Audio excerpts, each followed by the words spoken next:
It's way too early for this crap. I'm just being honest, okay? It is freaking early. Good morning, everybody.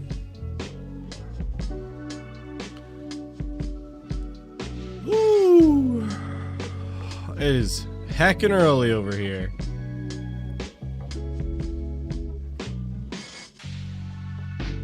I don't know how early it is for everybody else, but I know it's heckin' early here. Make sure everything's enabled here.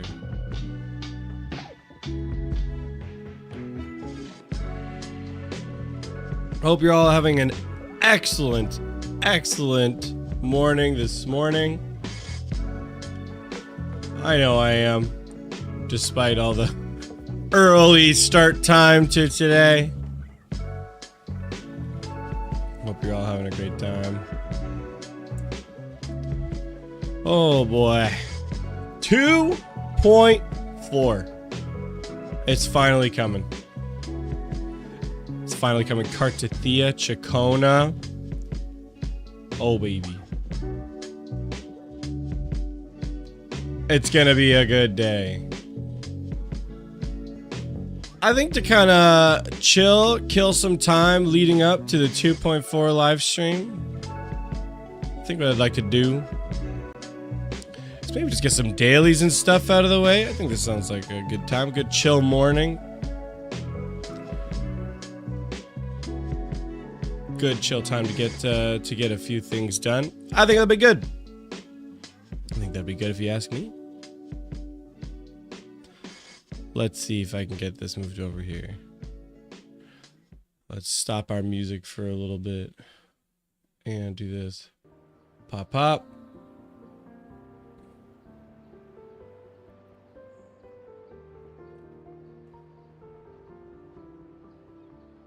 Woo! There we go. I haven't actually played Wuthering Waves on PC in a while, but I think I got my remote working still. We can see.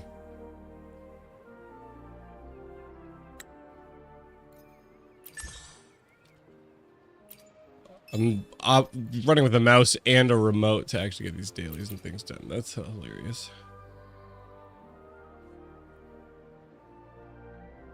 There we go.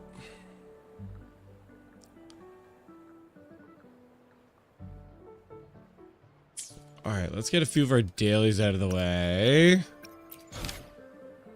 Oh, let me make sure I've actually got the window pulled up here. I don't want to accidentally miss the countdown. Wuthering Waves. Wuthering Waves. Live stream.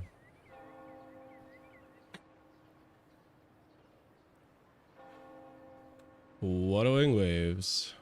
It's giving me all the old stuff. It's giving me some, like, why would it give me last year's? That's hilarious. Excuse me. Wuthering Waves. YouTube.com. There we go. Wuthering Waves.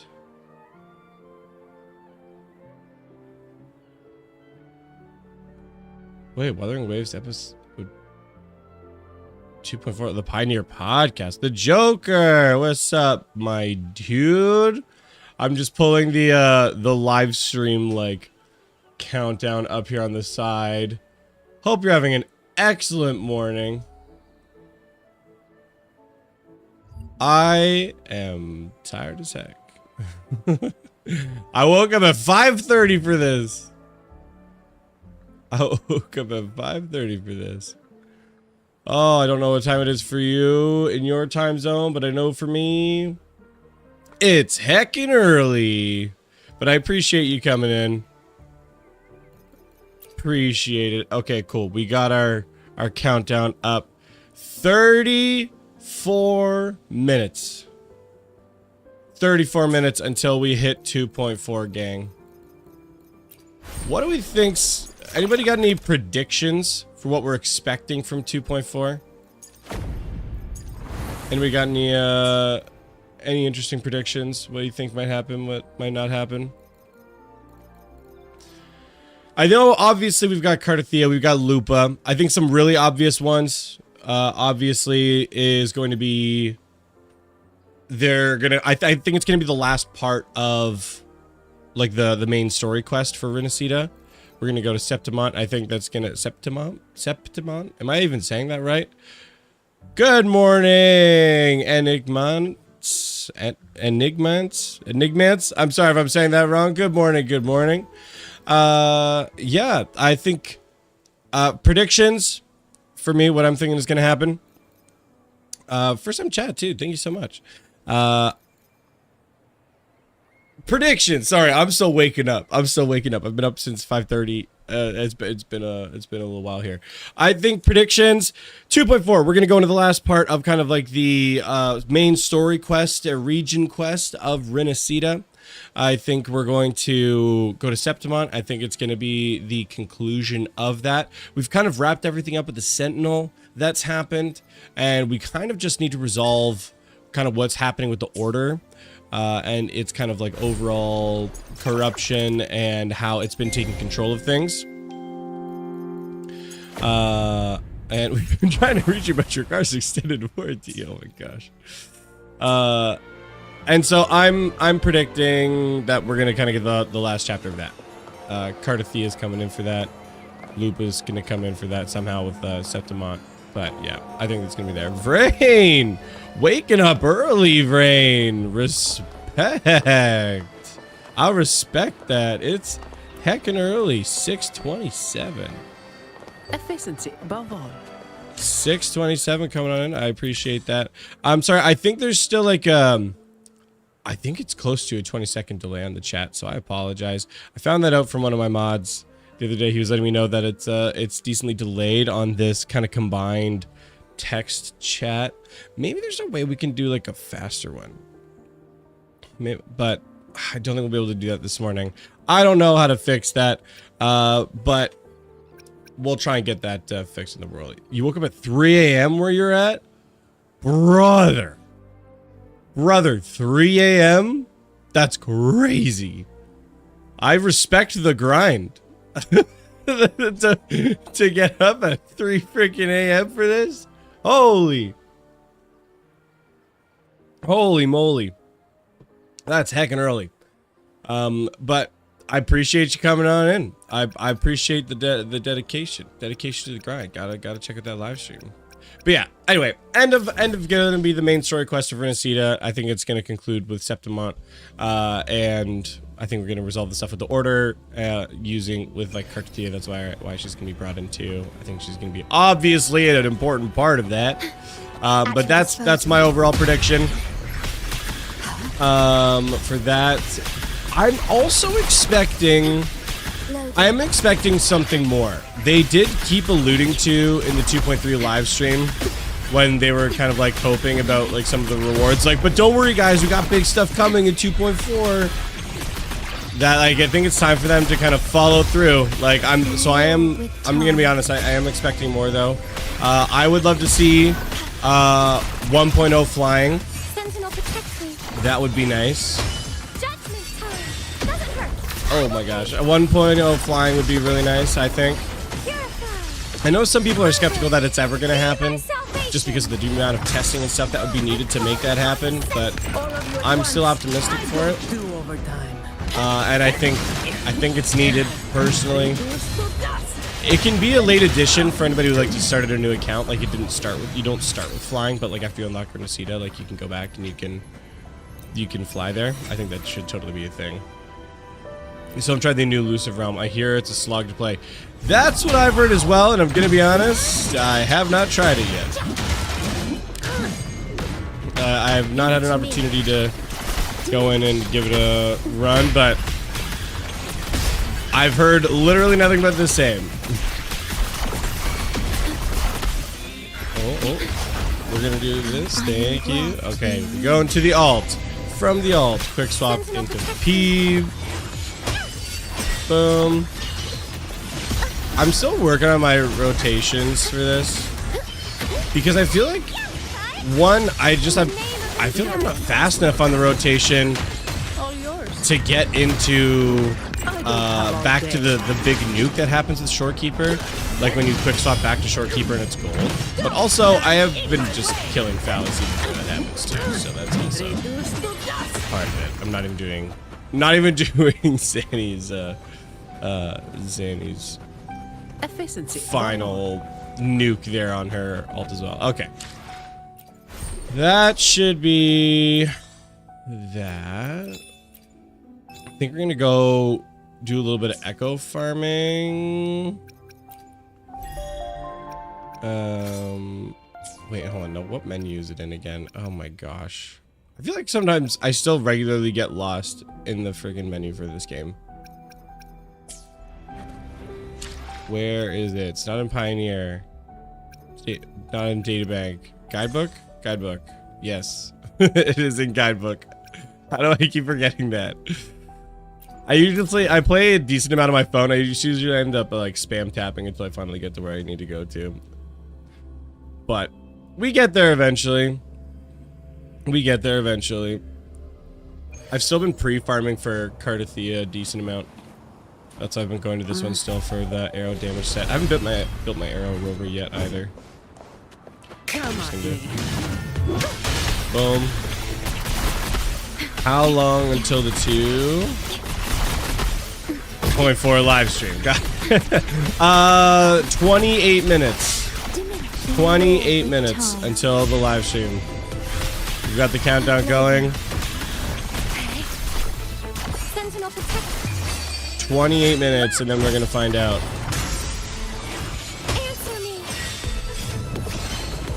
I do find it funny how like other games like HSR are in kind of like their Greek arc, and then it really does feel like Wu is going into it as well. Like, knowing how long development cycles are, I do not believe they are copying Hoyoverse. Like, that they're like, oh, they're doing it, we need to go here too. It would take way too long in the development cycle to be able to like copy that and to try and to go that direction. So I think anybody who does believe that it's copying, it's just that is 100% not the case. But it is still funny how that like kind of like lines up sometimes, like how these things happen. It's kind of uncanny. It's a little uncanny. I'll put it that way. For sure. I engraft you new. Alt. Oh, I cannot see. Alright, into Peed. Into Alt Smash. Into this mode. I can't remember what it's called. Hold triangle to activate mode so we can get the Spectrofrazzle. Into Xaniel. Chat, what are some of your biggest predictions as to what's gonna happen? All bones get wrecked. What are you looking for? What do you need for this to be a successful live stream? Like, we already know we're getting a new region. Like, I think that's pretty big. Oh, sorry, I shouldn't say new region. We're getting an expansion of the region. I think that's big. I'm down for some more open world exploration. Loving the loop since they like brought back flying. So I'm already happy about that. The characters look sweet. They've already been giving us a ton of information on that. I think the only thing about like the drip marketing that kind of sucks is there is a little less hype about the characters because like we've already seen a lot of the characters. So it's like, why is there gonna be the same level of hype in doing that? There's just not. So I don't know. I want something more from the events this time around. I'm gonna be honest, gang. The anniversary event sucked. I just gotta be honest. All those cube events, they're just like they're going around the board, needing to log in for like just to cheer on one of the cubes for points so you could cash in on that, and then just like reliving the moments. the highlights of the story quest with the cubes. Like, come on.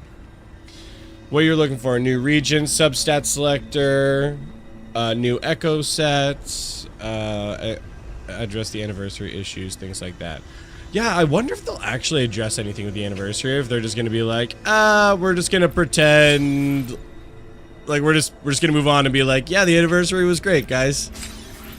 So anyway, oh shoot, whatever. We'll just, I wonder if they're just gonna like completely gloss over the whole thing. I think I very well could see them doing that, if I'm being honest. And I wouldn't blame them. Sometimes it is best just to like let it go and to move on and just like keep powering through and just be like, it was good enough anyway.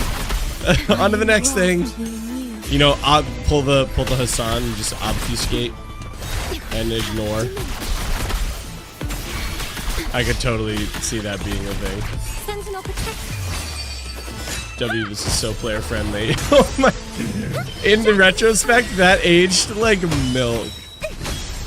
Like, it is so funny that they like so specifically are like, wow, this is so player friendly, guys.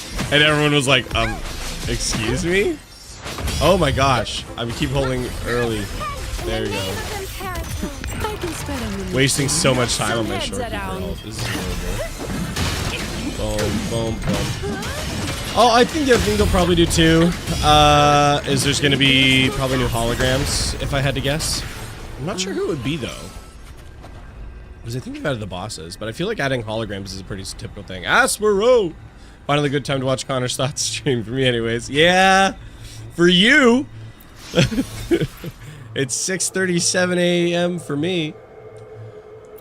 So there's that. But yeah, thanks, Astro. Thanks for popping in, dude.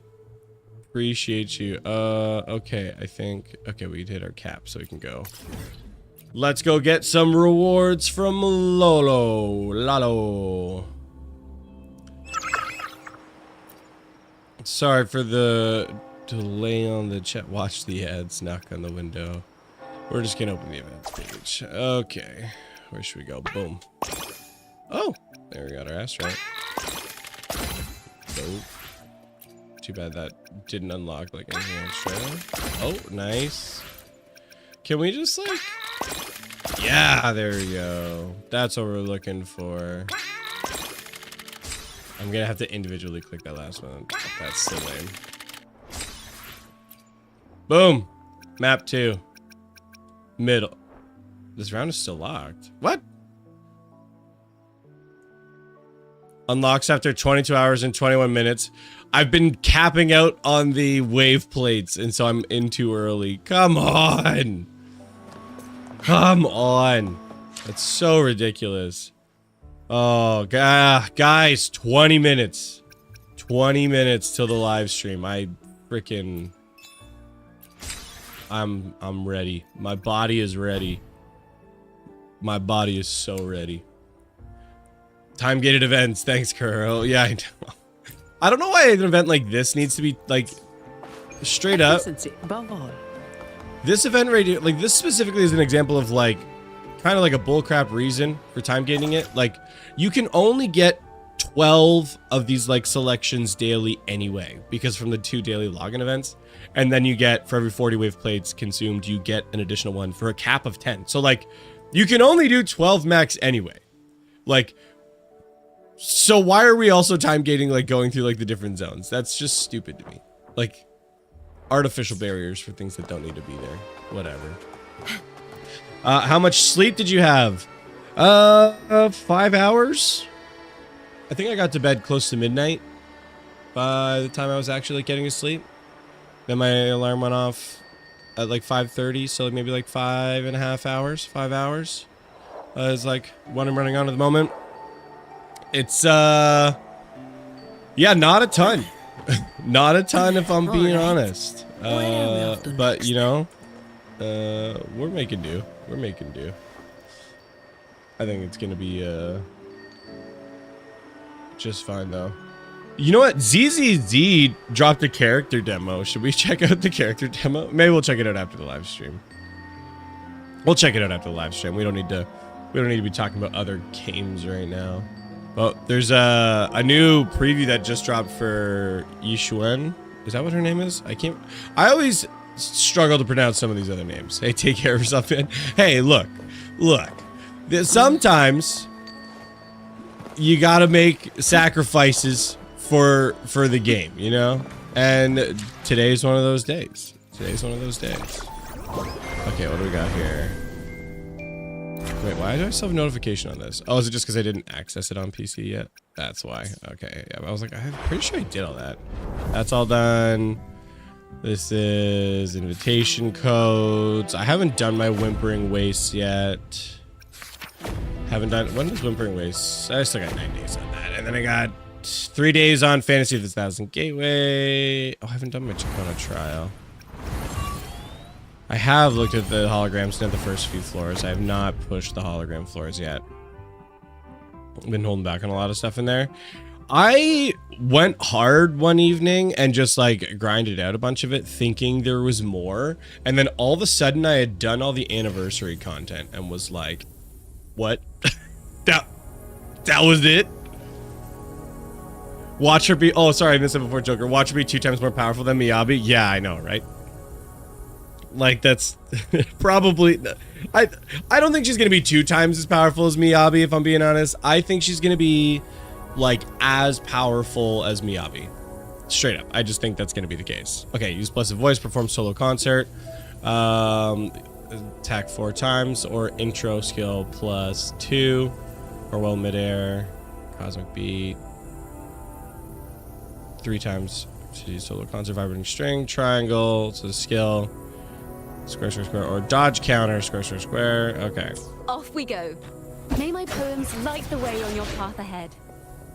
I like her animations a lot. Gang, is she gonna be like, is she necessary? From everything I've seen, it doesn't seem like she's necessary for Chacona, but that, or for Cartethyia. Oh, let's square here. Boom. Oh, but that she's obviously gonna be best in slot. Is that the case? Oh, I just realized I didn't even do anything and she just killed everything. Hold on. I didn't even do her ult. Hold on, let me do that again. Can I restart? Can I not just restart? I have to leave? I didn't even do the ult. Go on. Oh, gang. 17 minutes. 17 minutes. Her gathering ability and personality are what sold me to her. She's honestly adorable, Tech. Like, let's be real here. She's super adorable. And, like, I did really like her character personality in the story quest. Useful in Whimpering Wastes. Oh, for sure. Off we go. For grouping enemies. Okay, let's just go right in the ult. That's so cute! Oh. Oh, wait. Oh, my gosh. Am I messing this up every time? I think I am. Oh, there we go. Do the arrow damage in a Geon. Alright, let's see this. Boom! This song is so adorable! It auto pulses when you switch off. Yeah, that made, like, I figured that was, ah, jeez. I wanted to just kind of like see it in action a little bit though. No character I have like not played as at all. Arrow Rover. I have not built him. I've been putting everything because I was behind on Shorekeeper, remember. I did not get Shorekeeper on her first run. So I pulled her on her rerun, and then I've been spending a lot of my extra resources building her and Zanny. Actually, speaking of which, what are their skills and stuff currently? Understood. I am here to like I've got Shorekeeper finally up to like 7s across the board. I probably should still max it because she's just like freaking busted. So maybe we just go run this a couple times. Abyss of Initiation. Well, let's just go run this a few times. We'll get some of these. Because, like, She just still is like the best universal support in the game. All of the we can talk. Of all the versions of Rover, Arrow looks to be the weakest, even at S6. The sequences are just damage boost, no crit booster whatsoever. Well, isn't like his big thing mostly about like application of like the arrow erosion? Like that's his like big like supporting capability and what you're looking for from his kit. So there should have been more sequences that would kind of like work to like boost that in some way. I feel like is what should have been the case. He gets easy heals. Oh yeah, that's yeah, because he's like I said, he's being set up to be the he's a solid support from my understanding. So it makes sense that if he can get the high heals and stuff. Let's see here. I'm gonna change a setting here in the chat.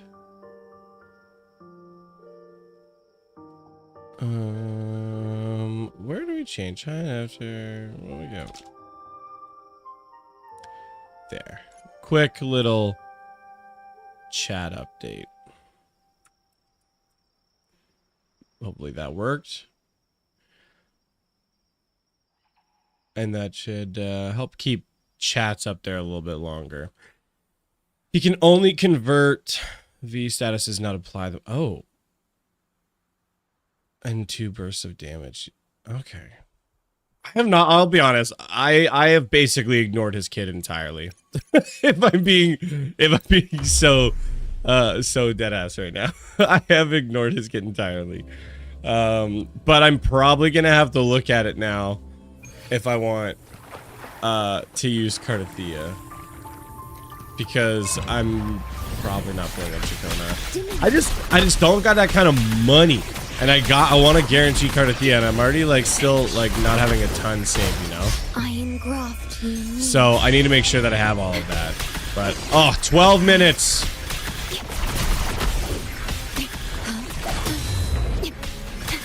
We got 12 minutes till the live stream.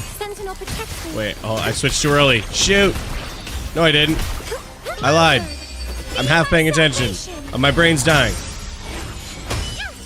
Boom.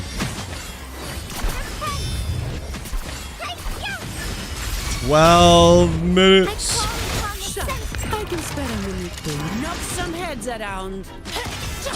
Until we find out what's truly coming. I'm expecting a lot.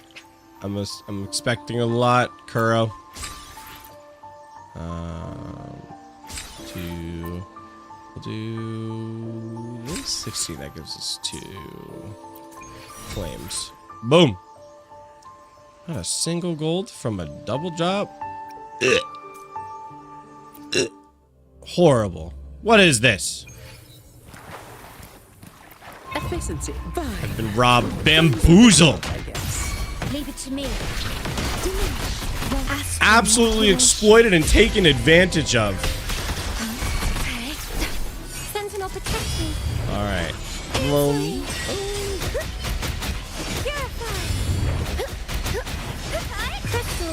Boom, boom.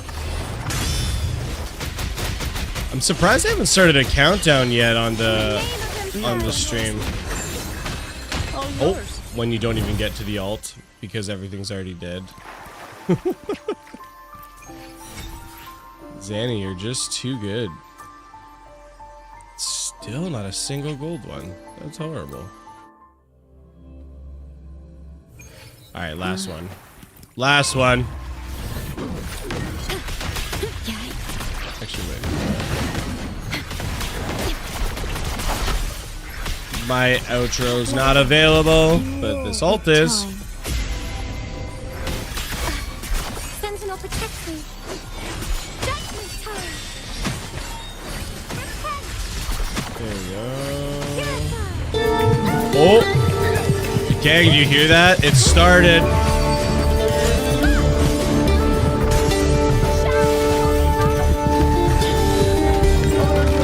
Oh my gosh, it started.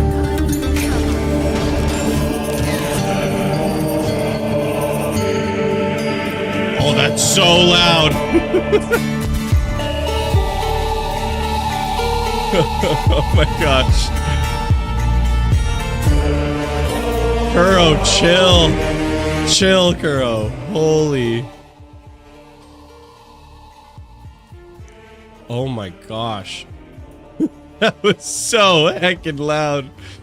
This better be good. That's what I'm saying, Joker. That's what I'm saying. This better be heckin' good. No, I'll be honest, I'm pretty optimistic.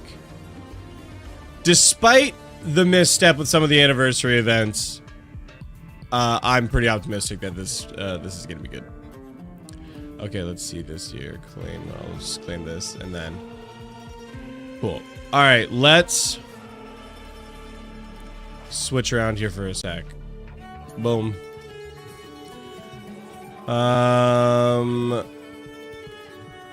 Let's get the live stream up on screen here. Opera. Yes, I do use Opera GX. Thank you so much for asking.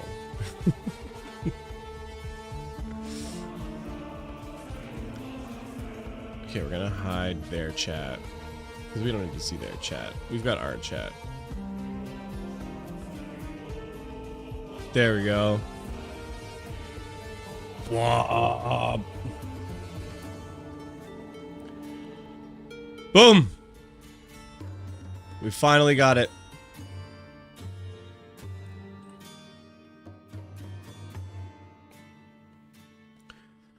Seven minutes and 28 seconds. That's what we got. Chibi Rovers just dancing, having a grand old time. I'm ready. My body is ready. I realize I'm still kind of dark. Brought it back. Also, I think you fixed latency issues on chat. I don't know how that happened. I literally have not changed the setting. The only thing I can think of is that maybe there was like some lag spikes and it was extending out the stream. There's a setting that like if you do have like a drop or like a lag spike, you like bump out the stream. So if it's fixed, that's great to know. I appreciate that. That makes me feel better though. At least in that it's good.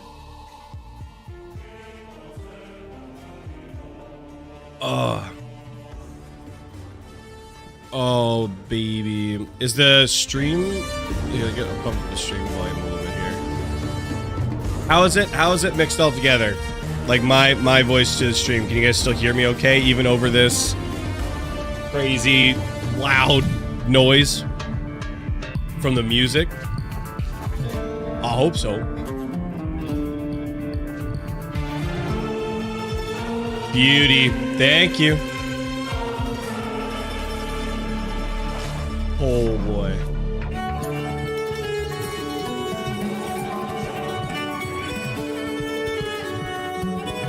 Oh boy. Alright, we're about to start.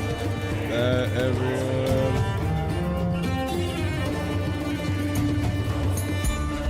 is about to start.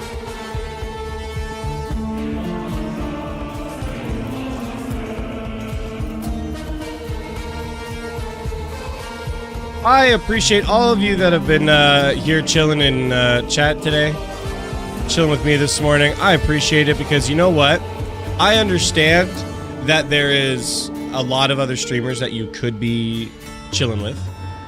A lot of other big streamers. A lot of other people hanging out. But you guys are here with me and that means a lot. It really does. Being a small content creator, small streamer, it's tough out here. It's tough out here, you know? And I only have you guys to thank for coming on out and being loyal. And I appreciate that. Appreciate that a lot.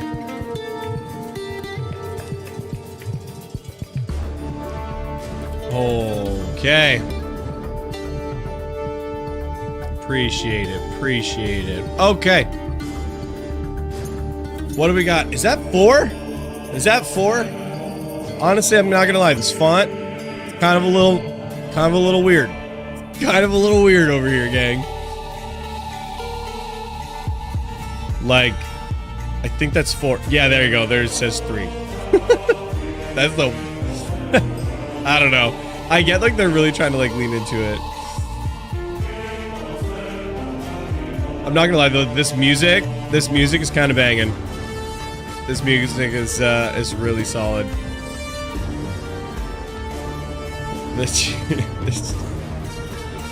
The Chibi Rovers, and they're in Septimont. We've got the gladiators in the background. Kuro's really been honestly cracking it out of the park with the music these days. Like straight up, like from the Cartethyia trailer to like this in the background here. Good combination of like the electronic sounds, the natural sounds.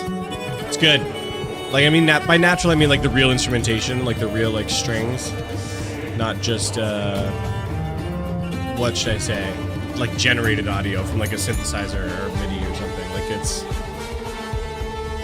they really go all out on the music, and I think like the effort shows. I mean, it was one of the things they were known for like PGR and stuff, right? It was definitely something that they were very, very, very much popular for. Everybody knows Narwhal. Everybody knows Narwhal.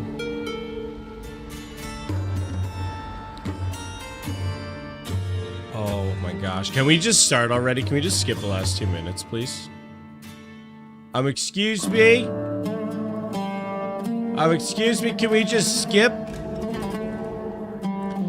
Can we just, skip the last 2 minutes? That would be really nice. Thank you very much. I would greatly appreciate that.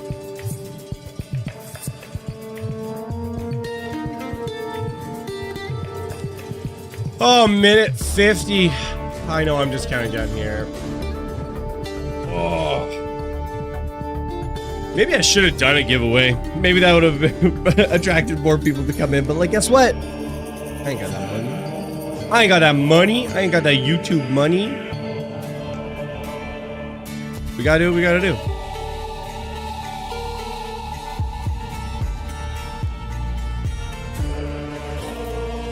But it's gonna be good. Oh, okay. I'm getting like antsy here now. Like this is the longest 2 minutes of my life. I just want to see Cartethyia in full, please. The full thing, the full shebang, whole hog. Okay, I think I'm gonna try and record this, and we'll just upload the VOD for like the live stream itself onto YouTube after. So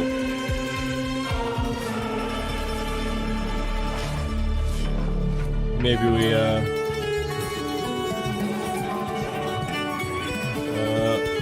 I'm gonna prep a thumbnail for that actually.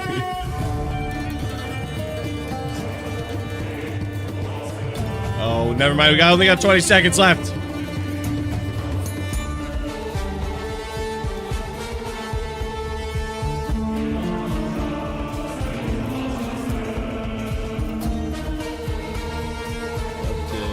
Holy music. All right. We're gonna start recording. 2, 1, let's go. What do we got, Kuro? What do we got? We sewing. What's up, Spider? Hello， 大家好， I'm 我是 Wang. 西飞，欢迎收看明朝2.4版本前瞻通讯。 Here, am I blocking? 西飞 Am I blocking the 我们 captions? 这次怎么好像在一个演播厅里面？而且我看外面 I'm 好 kind 像 of 有 blocking 一 the 个 captions. 大的决斗场。我记得 There. 拉古纳 Does that work? 好像没有这样的地方哎。没错，我们身后的场景呢， Here, I'll 并 scale 非是 myself 拉古 down. 纳，而我 Just 们 for 来到这 this. 里也是有原因的。那说来听听。在告别因白拉多，救下卡提西亚之后，我们在朝生祭 Okay. 典中和公民者团子们一起战胜了闹腾的布大王，这跟么个战迷 so 一起 long 解决了了黑街里的纠纷。我们还和夏空一同找到了埋藏在黄金之歌背后的秘密。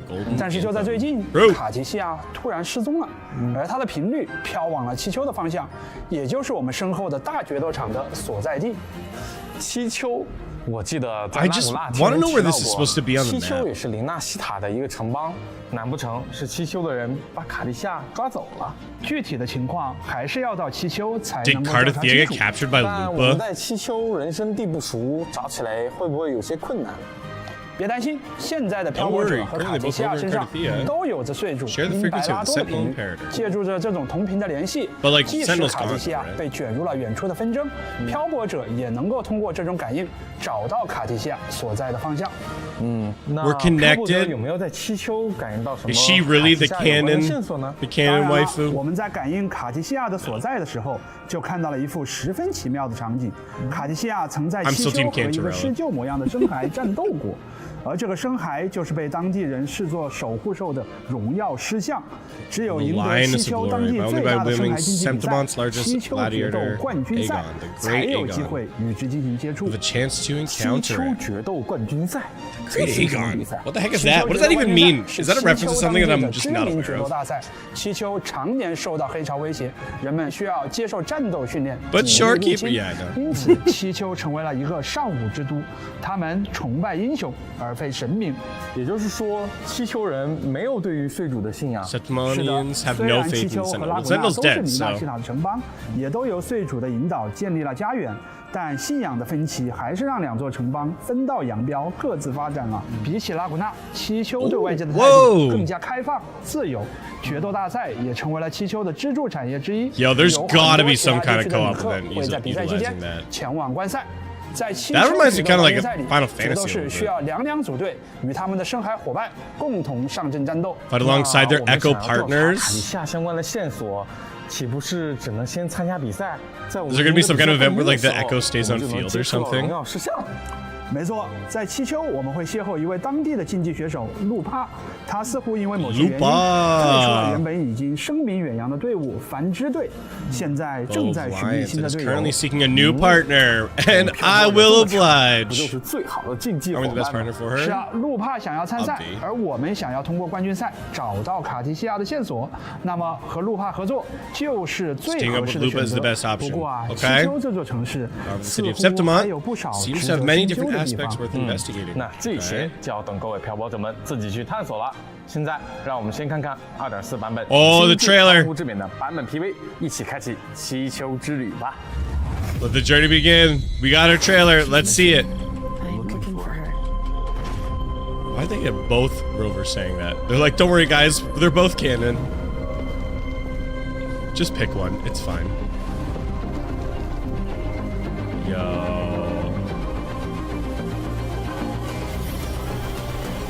Lightly we toss the crown. Okay. Wasn't expecting like that. Like a hit, another chained dragon? More of the dragons? Whoa, people were complaining about the apocalypse vibe. We got some more ruins there. Yo. Aegon isn't just an event. It's the training ground. There's a nobles and bunch of commoners alike have okay. to There's a fight in.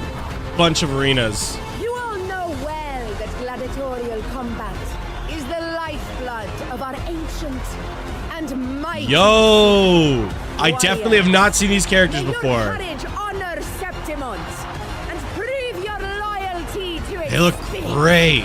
Let the Aegon begin! This sword shall follow your will. Oh, here we go. Let's see it. Let's see it. Give me that. Give me that. Full fire. Yeah, that accent is fire. You're right. You won't Guys, take I'm so excited to play heaven descend. Cartethyia tournament arc. Yeah, that's what I'm saying. True form revealed at last. Like they showed us a bunch of arenas, so clearly there's going to be like part of the quest is going to be building up to this final arena. Her kit looks so good. Like that's just like her regular combat. Split the heavens. It goes so hard. You're the one who summoned this blade. All right, Lupa, can you convince me? She is very Vera coded with the spear combat, which is tempting, I'm not gonna lie. Oh, that Claymore looks sick. And I'm not gonna lie, that ult is also sick. The like fiery wolf heads that appear.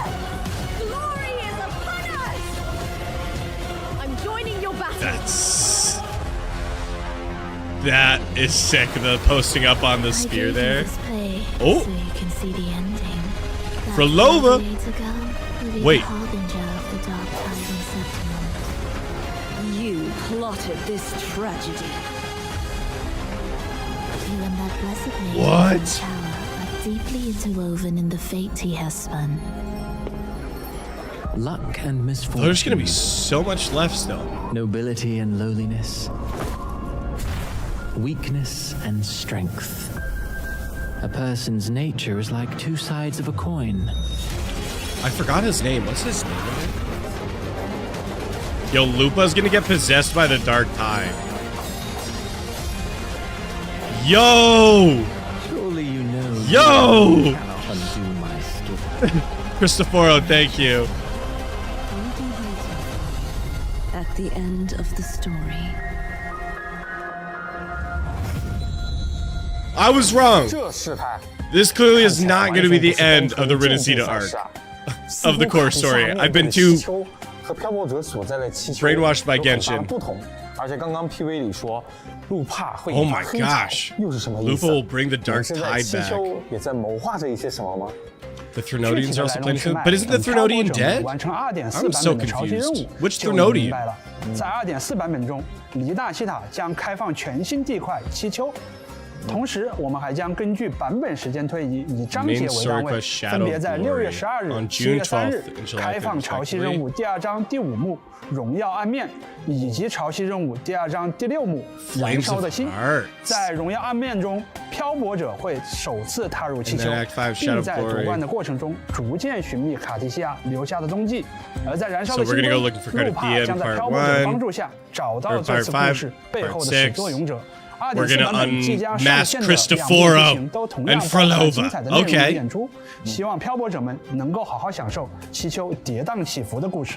七丘区域隐藏的秘密也即将在 2.4 版本揭开，卡蒂西亚也会在故事的末尾等待着各位漂泊者的到来。既然这样，我们就先来介绍一下即将在 2.4 版本中正式登场的新共鸣者，也就是拉古纳曾经的圣女卡提西亚吧。All right, let's see Cartethia's kid. Let's see this. On Fleur-de-Lis. I love that the transformation is part of her kit. I'm so happy that they utilized both sides of it. That was such a right call. 和弗鲁德利斯形态，那我猜这次弗鲁德利斯也会加入我们的队伍。哎，你抓住了重点，没错，卡提西亚拥有长时间使用弗鲁德利斯形态。 So I was wrong about the story, though. This is not going to be the end of the Renacida story. Because this has nothing to do with the order, and this clearly has to end with the order. 冷飕飕的。 没错，这个场景和卡提西亚在七丘的经历息息相关。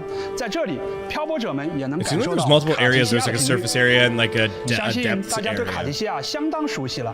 他在埃格拉小镇长大， She grew up in 从小 Eglet 憧憬着 Town. 骑士传 Has 说。 been engrossed in 他 knight 勇敢 until 而 since 坚毅， then. She's 即 brave 便 and 被困于 determined, 黑潮 even 之 when 中， trapped in 也 the 从 dark 未放 tide. 弃过抗争，放 She 弃过 never 希 gave 望 up。fighting, never 但他 abandoned 有时 hope. 候又天真烂漫，显得有点小任性。确实。 听说卡蒂西亚被困在神学院的时候，还会给自己 They just sold her so well in like 2.2, 2.2 story. Like when we is it 2.2 when we freed her? 没错，大家还记不记得 She was just like so adorable. 救下后和漂泊者提过的目标吗？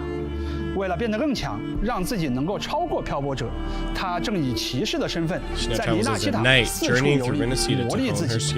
而他的战斗方式也非常具有卡蒂西亚的特色。卡蒂西亚是一位五星系统属性共鸣者，使用的武器是驯刀。他是一位拥有双形的出出角色。它能利用风蚀效应提升自身伤害，并掌控风蚀效应。在战斗中，它会借助3把剑的力量对敌人进行攻击。部分技能还能为目标施加风蚀效应。Some of the power of 3 swords to combat her enemies. 这3把剑难道就是之前剧情中出现过的？ Okay, then it's shipping an arc for Cartethyia. I think that's what's happening. I think that's why she's here. 这个我说。Maybe she knows there's like something else lurking. But 相信漂泊者们对这3把剑一定不陌生。 And then they clearly teased the other 2 new characters, like that like sun and moon characters. Sorry, I should say, broken red hair. 使用下落攻击的时候，便会吸收剑之影的力量，强化自己的攻击。当卡迪西亚释放共鸣解放后，能够变身为弗鲁德利斯的形态。弗鲁德利斯拥有强大的战斗能力，吸收剑之影的力量后，还能进一步强化自身对风蚀效应的掌控能力。帅，实在是太帅了。 That ult every time just goes so freaking hard. The impact frames, everything. 弗鲁德利斯还拥有一些特殊的能力。作为蜂巢之王，他可以在水面上行走哦。 Oh, when she's in Fleur-de-Lis form, she can walk on water?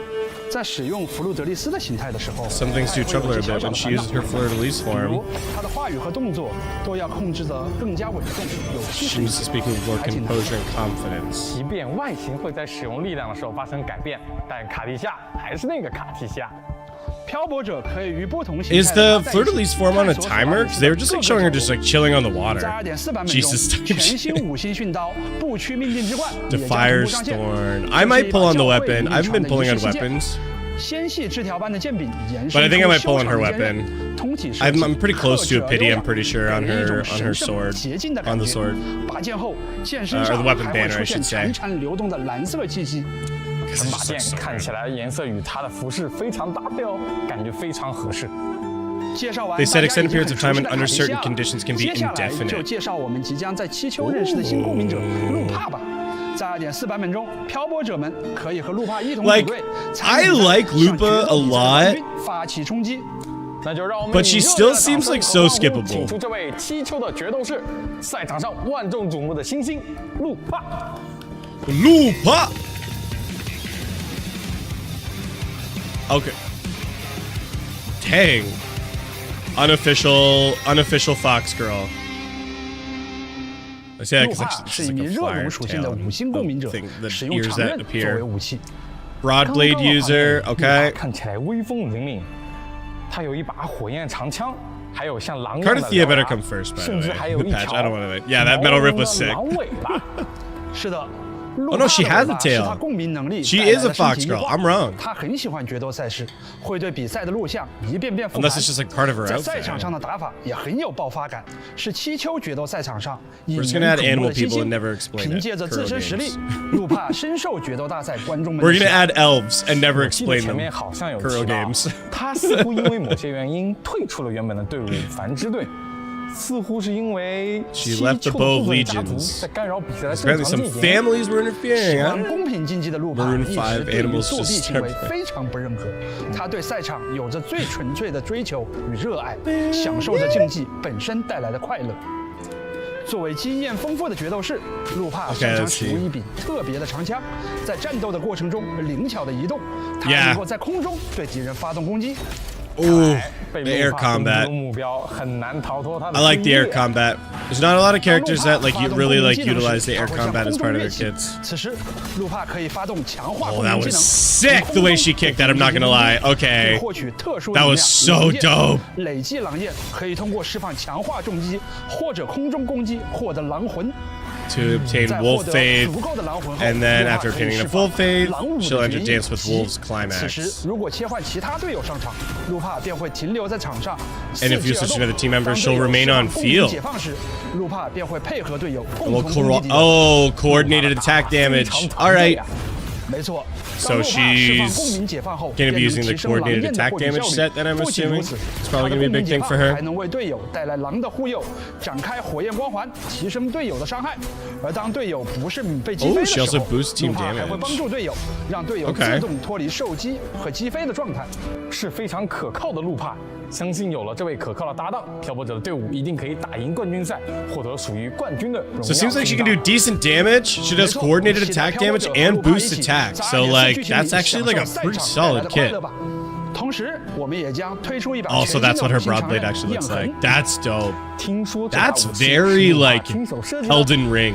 没错 Or just like Souls-like in general. Like, I like that a lot. I like that design a 充满魄力的 lot. 大剑，作为自己在赛场上的新 I vibe with that 这把大 huge. 剑通身燃烧着炽烈的绯 Like 红色 Shorekeeper 火 recovery 焰， dodge? 剑柄 Maybe. 镶嵌着显眼的狼头浮雕， Sylvia coded 和本人战斗 100%. 风格十分契合。 Seems like the third piece of the fusion team. Yeah. 接下来，就让我们稍事休息一下，给大家送上我们本次前瞻通讯的第一个兑换码。 Yeah, I agree. 漂泊者们记得在兑换码的有效期内，在游戏内设置界面进行兑换 Oh, 哦。 wait, live stream code.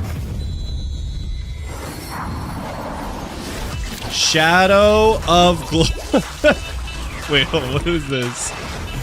What is this? What does this add?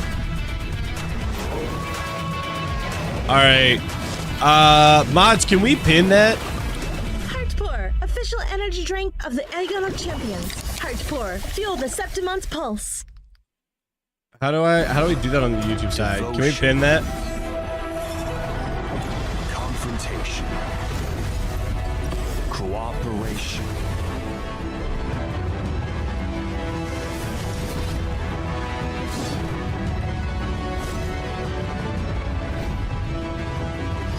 Latest Great Aegon schedule is here. 4 finalists to start their epic showdown. I ought to do it on the YouTube side of this track. Look at that thing.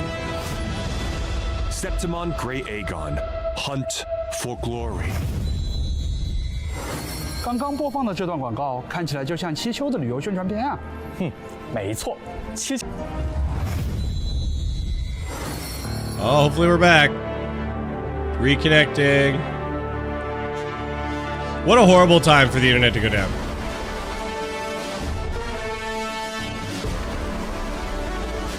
Yo, the region looks sweet though.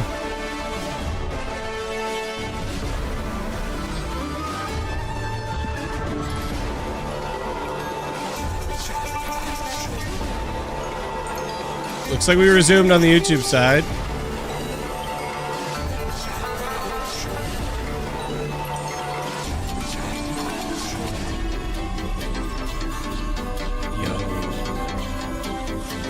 Okay, I'm liking it. I'm liking the region a lot. I'm really interested if there's gonna be more lore about like the dragons. I'm really interested to see that. Yeah, stream died for a sec, I think. But it should be back.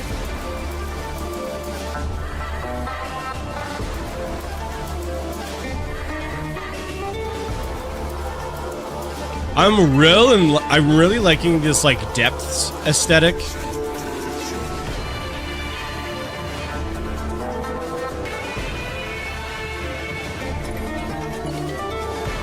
This expansion actually seems huge. Like, seems like there's like a whole town, upper world exploration and surface. And like a whole like underground region. Okay, I'm gonna jump ahead slightly because we don't need ranting. There we go. We're back to live. 我感觉不太过瘾哦。那好吧，这就带漂泊者看看七丘城。这里就是七丘城的内部，建筑非常高大，地板上铺着红毯。 But I guess if this is supposed to be like a city that developed in tandem with.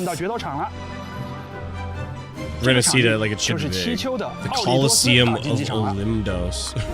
I'm not gonna lie, that kind of sounds kind of. 我已经开始感受到漂泊者在这里拿冠军的氛围了。往这边路走，可以去七丘人常去的餐厅。这里就是餐厅烈日，吧台上有各种各样的饮品提供给观赛的观众。听说路帕也喜欢在这里用餐哦。在七丘的街道上。 Hey, 经常看到有各种 that doesn't beat Margarita though. 决斗士们 Rome eats your heart out. True. 一起参加决斗比赛。诶，那个电子屏广告上的人是路帕吗？ Is that Loop on the digital screen? Yeah. 路帕是人气高涨的竞技明星选手。 So she's like a celebrity. She's like a celebrity gladiator. 听说这一款叫做隐心的饮品， Hardcore 路帕也非常喜欢呢。那么气球城内的场景就先给大家展示到这里了。除了大竞技场和餐厅之外，气球城内还有 Yeah, I'll be honest, I don't care much about the restaurant. Also has public baths in a large hotel. 是个什么地方？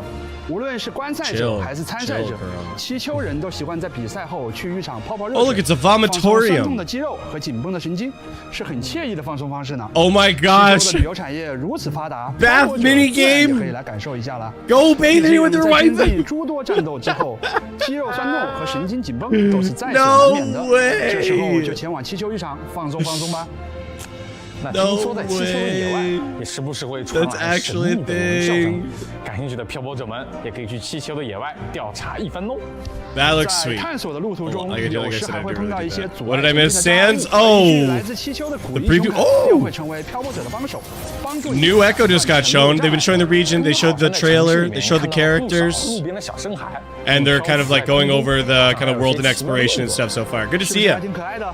他们的名字叫做啪嗒，是会为竞技选手 So 加 New 油 Echoes, 鼓劲的 ta-da. 拉力生态。原来是啦啦队呀！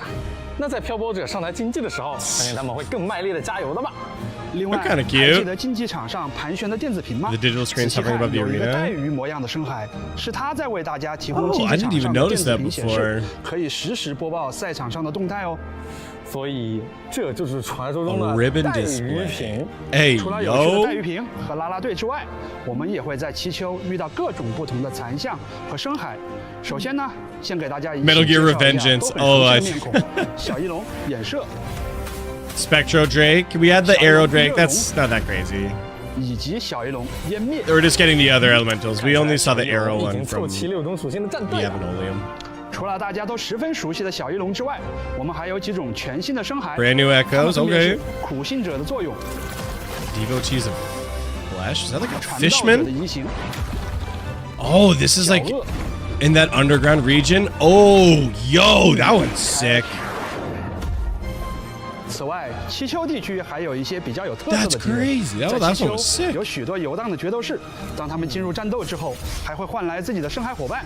Oh, 深海 enemies will 共同进行 summon 战斗 echoes to fight along with 另 them 外， now. 我们在气球 Sweet. 还将 The 面对新的 Lioness 敌 of 人 Glory. 荣耀石 Okay. 像。传说他守 So 护 this 着 is the 气 new 球 boss 主场 being added in this 通常 update. 只会在大决斗 Dope. 赛上出现，能得到他的认可是所 It's 有 what 气球 Lupa 人 and I 都渴望 think 的至高 Cartethyia 荣耀。 both use. 此外 Maybe it's just 在故事的尾声，我们还会与一个名叫 Oh, another 蒙 world 光的 boss 灰烬的 too. 敌人进行战斗， Called 他的战斗技巧 something 也 Embers 非 of 常娴熟 Glory.，很有压迫力。是会在气球决斗 Two 冠军赛 bosses 的决 being 赛 added. 中 That's 再和 sick. 他们进行战斗吗？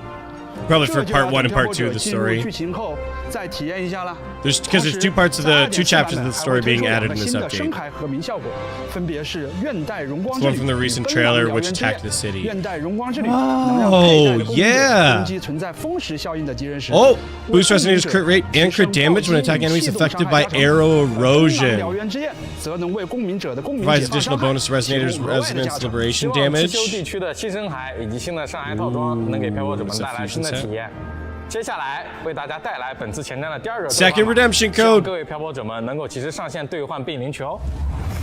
So new fusion set, new arrow set, makes sense. Flames of Heart. Flames of Heart. Let's get that in there.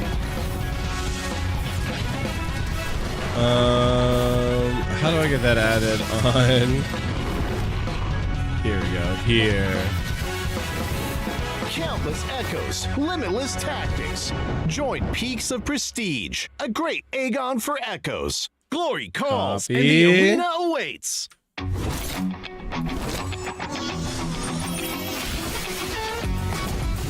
Flames of Heart.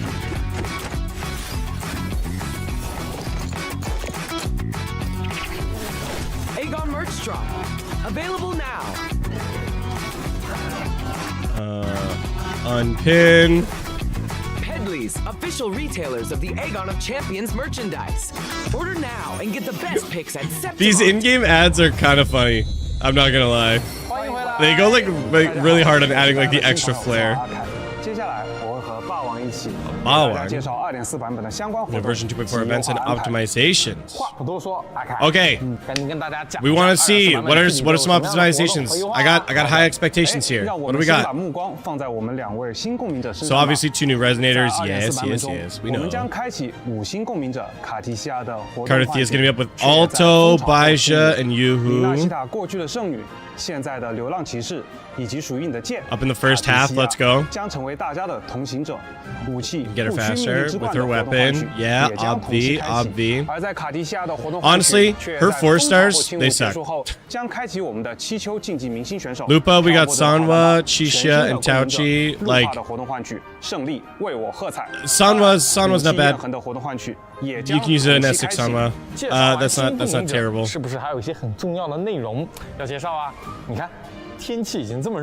The weather is already so hot. Summer outfits. There we go. Finally coming. They had been teasing this for a while, though. We knew these were coming. And Carlotta. Deluxe outfits. New skins coming to the gliders and new wings.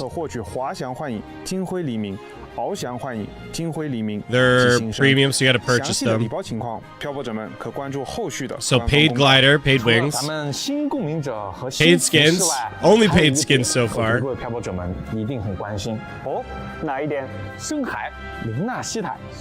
Echoes.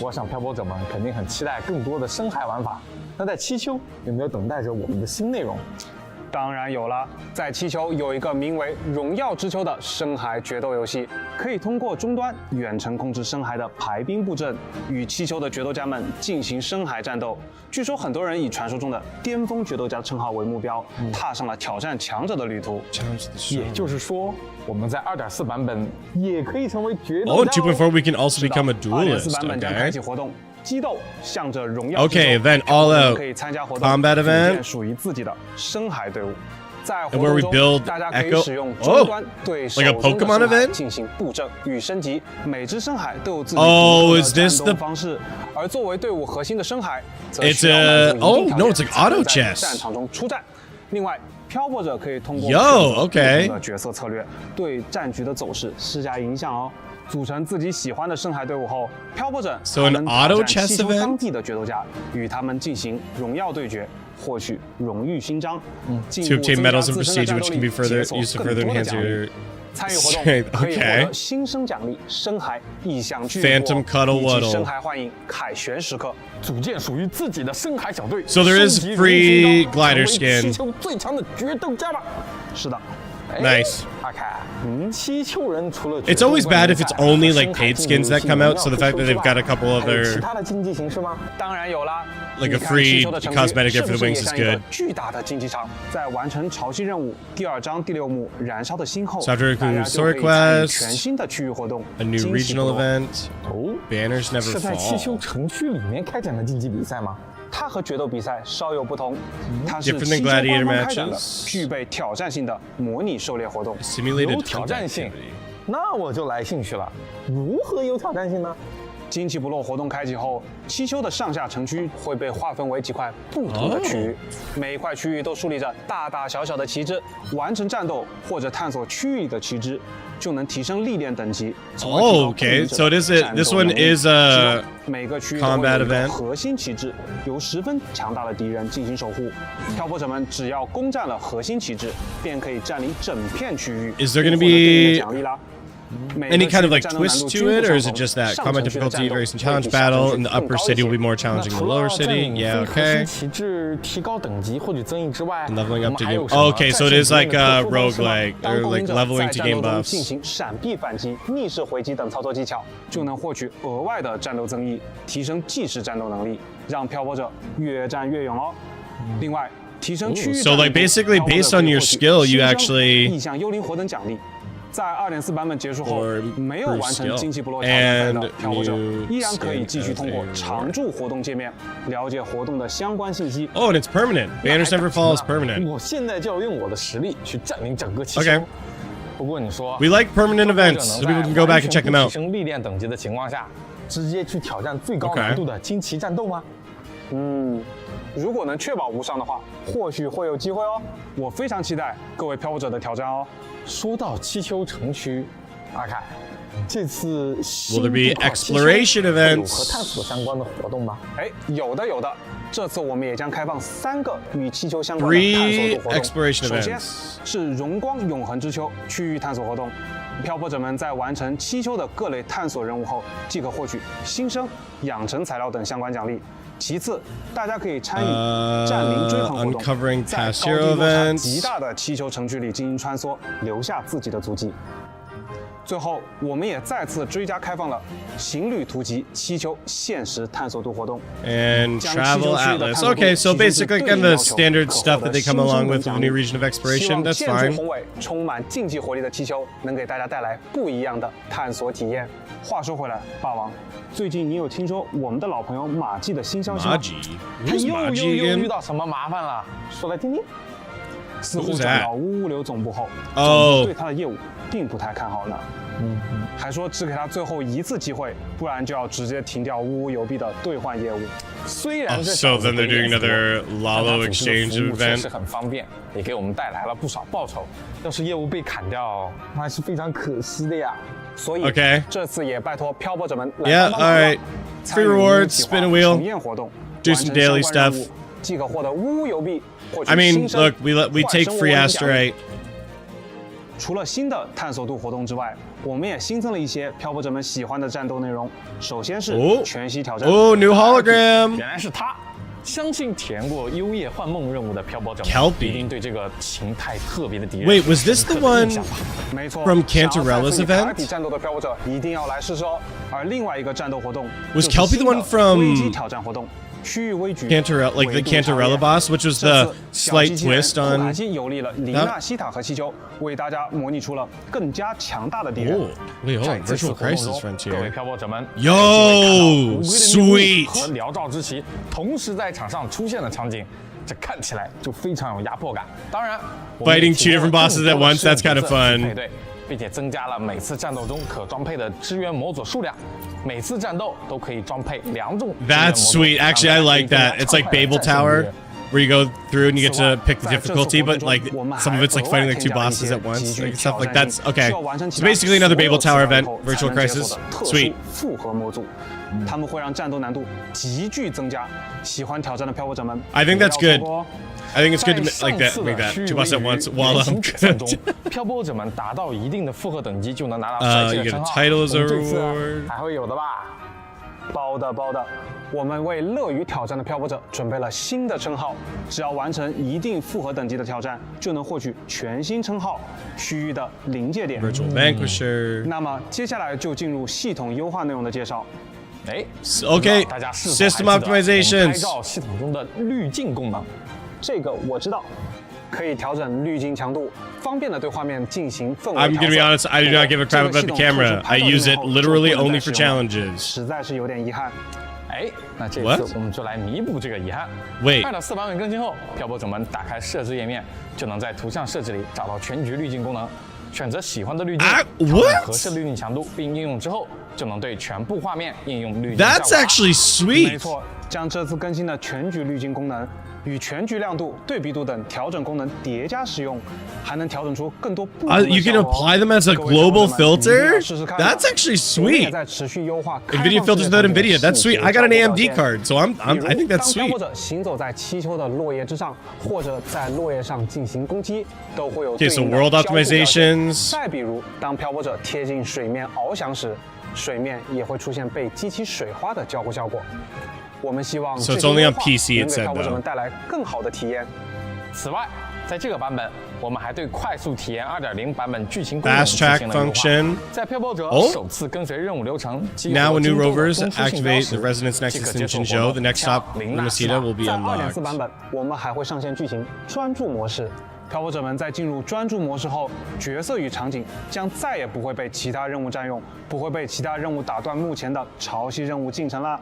Nice. 另外，我们还将在游戏内上线 Fix lockout issues. 以后漂泊者们在培养共鸣者时候，就可以直接在游戏内打开攻略站，寻找 Nice. 对应的攻略 Built-in guide. 攻略站页面会发布创作者们的角色攻略以及养成建议、配对思路等内容，从各个方面为漂泊者提供所需要的参考。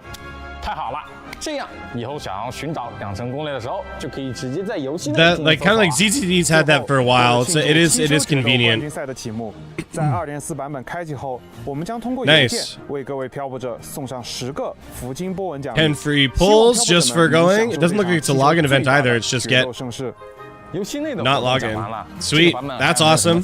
We love free pulls. 各位漂泊者们分享吧。 Okay, come on, come on. 喜欢且关注二创的漂泊者们是否还记得，今年年初的索 Fan 拉主星 creations, 舞台 the 呢？ Solar Starry 来 stage 自全世界的创作 created 者 from all over 们 the 为各 world. 位带来了一场节目丰富的二创盛宴。 That was like when we were on the 在 lake, 2.4版本期间 right? 我们将会为漂泊者们带来全新的同人创作节目 A brand new 索拉 fan-made program, 滨海 Solar 意识 Suicide 节目 Story. 目前在积极的筹备中，具体的播出信息和平台，请各位漂泊者们多多留意后续的社媒信息。I don't really care much for fan events. I'm gonna be honest. 虽然目前能透露的情报不多，但是还是有一个可以透露的：骑士卡蒂西亚。 Come on. 没错，卡蒂西亚的骑士手。 Oh my gosh, they're actually selling a night puppet. 敬请期待哦！更多相关周边情报，漂泊者们可以前往官方社媒账号了解哦。接下来为大家送上本次前瞻通讯的最后一个 Last redemption 大 code. 家记得及时进入游戏兑换领取哦。 Aganasan. Okay. 好，那么以上就是2.4版本亲至欢呼之冕前瞻通讯的全部内容啦。 That's 卡蒂西亚 it. 和路帕都在七丘等待着你的到来。那么漂泊者们，我们6月12日在七丘的大竞技场等待您的登台。 June 12th. 前往七丘，不见不散，拜拜。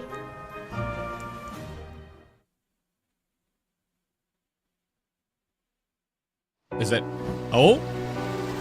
Allow me to share with Secret preview? Tale of struggle by a Cristoforo? people born of and fated to perish in the sea. In the land of glory, where every soul pines for lasting victory. Okay. One truth lies forgotten. The brighter the flame of glory burns, the deeper their shadows grow.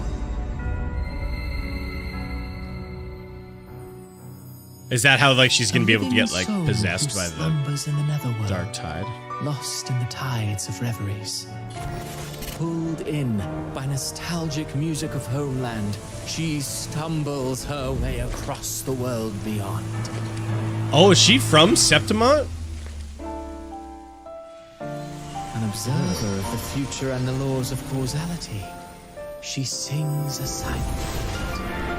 For no one knows who will be crowned the hero of heroes in the end. So these are all just like character previews. Some stuff for Lova. Over Renacita, an outlander returns whence they came. Slowly, wait, they join the crowd pilgriming toward the who's that? Rising in the dark waves. Who's that? And you're curious as to how it all ends. Of that I have no knowledge. Who is that? Who is the snakier girl? Those blessed by the sea are ever doomed to bear its curse. That was Tidebreaker in the water, right?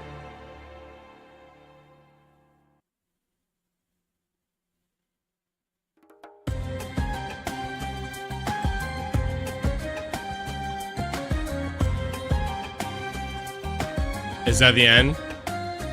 We're just dancing now? We're just dancing.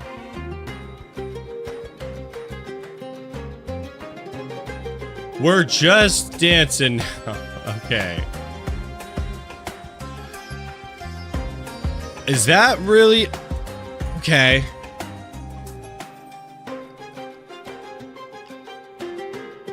Well...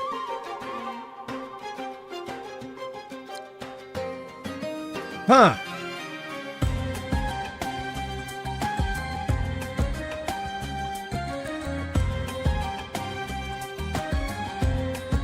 I'm like, I'm a little mixed, if I'm being honest. I'm a little mixed on this overall. I think I'm pretty happy for the most part. Pretty happy. But I think I wanted more in the optimization department. I think the events look good. Let's do like a quick little like recap of everything that came through. So we're getting 2 new story chapters. You know, 2 new characters.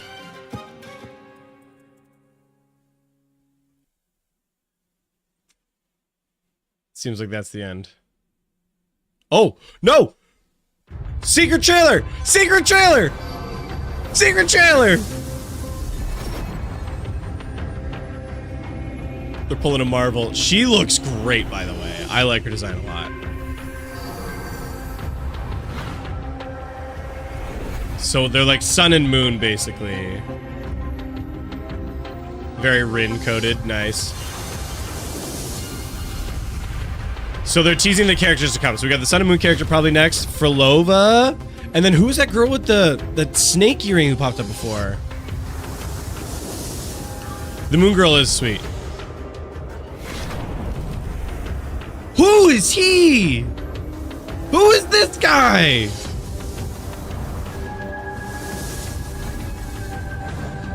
Who's this? She looks like the freaking girl from Akame Got Killed. What's happening? Are these like Federation leaks? Are these Federation teasers? That's the girl from the trailer.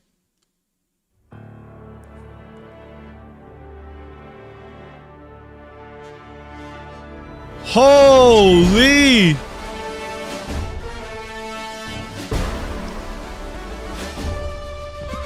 Who? That was a crazy drop at the end there. 4 new characters teased. Holy. Holy. So we got the Sun Girl, Moon Girl. Probably looks like Arrow, Gion, Power Creep. And Pistol Girl and Akame Got Killed. Just making notes there. Who are these people? I have no idea. Holy, that's crazy. Okay. Concluding thoughts on this, I'm gonna say, I think overall, it's a pretty solid update. I think I was looking for a little bit more in the optimization department. I still think they need to introduce some kind of like flying or mechanic into the game for 1.0. I really do want them to bring that, but I think at least from a core content perspective, looks pretty solid. The events look really good. Not a bunch of like filler crap that like it's just like a time waster. All of the events look like fun in their own right. And so I'm pretty happy with that overall. I think I would have liked to see, again, more on the optimization side, but other than that, solid update. I think overall, pretty much W Kuro. W Kuro on that one. There we go. We stopped our recording to live stream as a whole. W, yeah. I think so.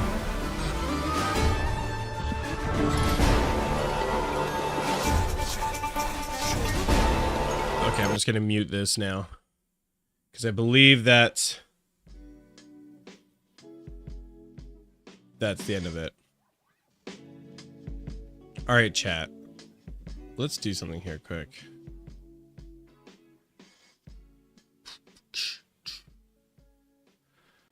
I want to just take a look here and make sure I'm not missing anything.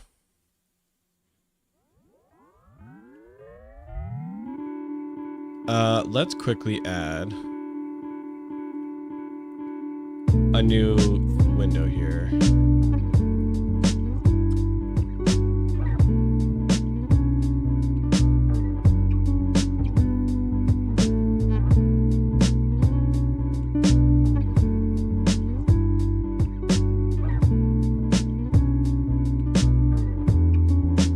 In the game screen here. Boop. There we go. Just got some chill lo-fi going now. That's fine. Okay.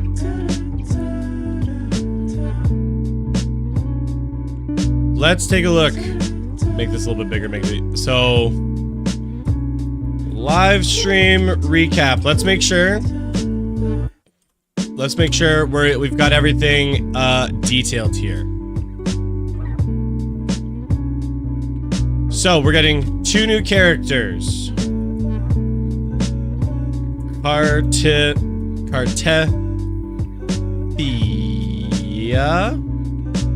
and Lupa.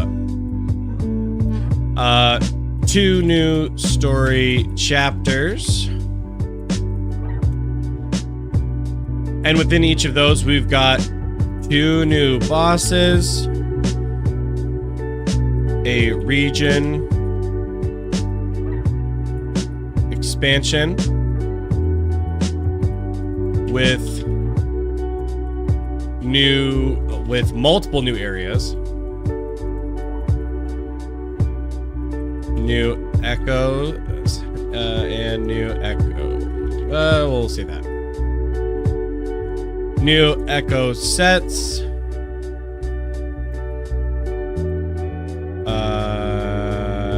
What was it? It was arrow damage. What did the new echo set do? And fusion. What did the arrow set boost again? I know fusion also boosts resonance liberation damage. Right? What else did that arrow set do?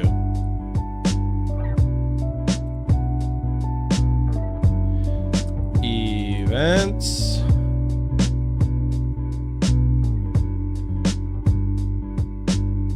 We have for the events, we've got an auto chess event that gives you Asterite, a Phantom Cuddle-Wuddle skin, and a Glider skin. Paid skins, I should include that. Carlotta, Summer, Chang-Li, Summer,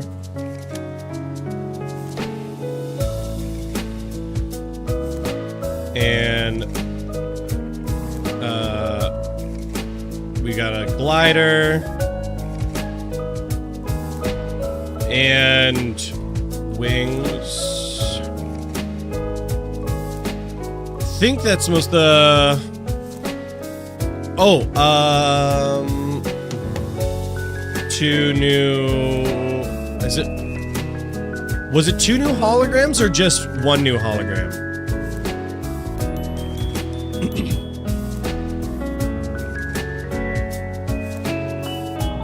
I'm trying to remember if it was 1 or 2 tactical holograms. Let's go see here.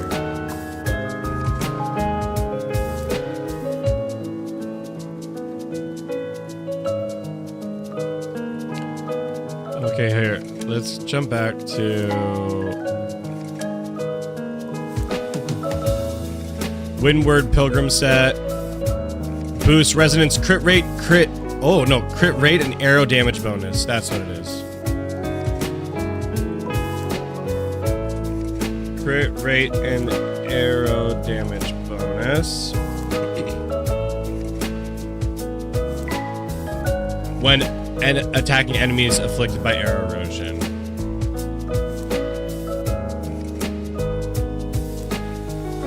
He's with arrow E. Trying to remember the other one as well. I hope you're doing okay. Oh, I missed that. I got distracted. And provides an additional bonus to resonance liberation damage. Or is it literally just resonance liberation damage bonus? The Flaming Clawprint set provides an additional bonus to Resonator's resonance liberation damage. Oh, that's it. It doesn't actually have any fusion damage bonus. It literally is just. It's just the. Just the resonance liberation damage. Okay. Let's see. Well, no, just not also, just boosts. Claw print, I think is the set was called. Windward set. Colada Summer Glider Wings. Is it one or two tactical holograms? And I'm blanking on one.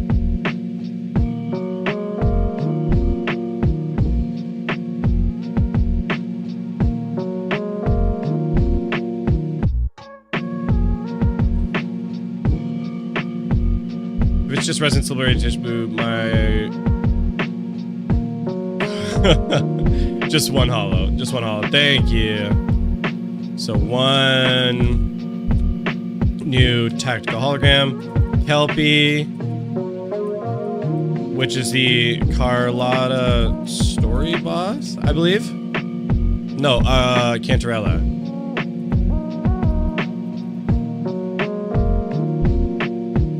The Cantarella story boss. Okay, what else we got?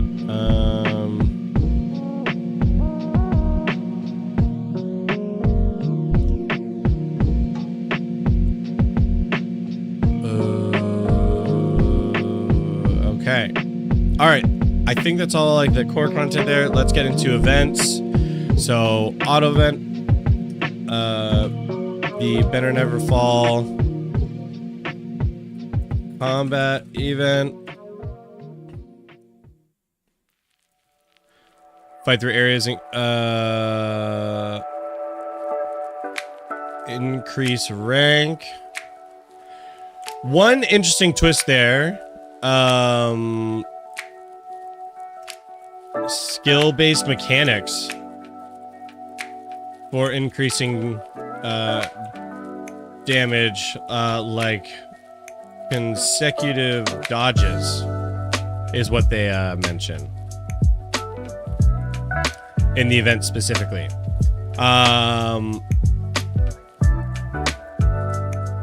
And then it's another new Echo skin. I think it's interesting how they basically bailed out on getting any new skins from like the world exploration, and they were like, nah, we'll just make them all part of events. Like, who cares? Permanent event. I'll just mention that it is a permanent event. We talked about this. Oh, and then virtual crisis combat event.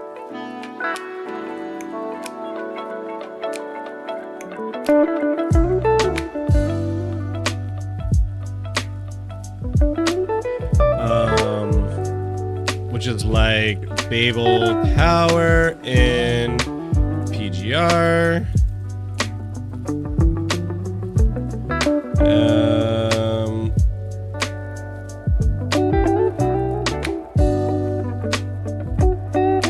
Add modifiers to increase difficulty and score. Shows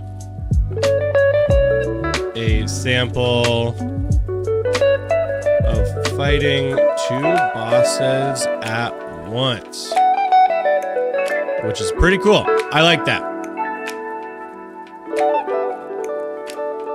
Okay, and then we've got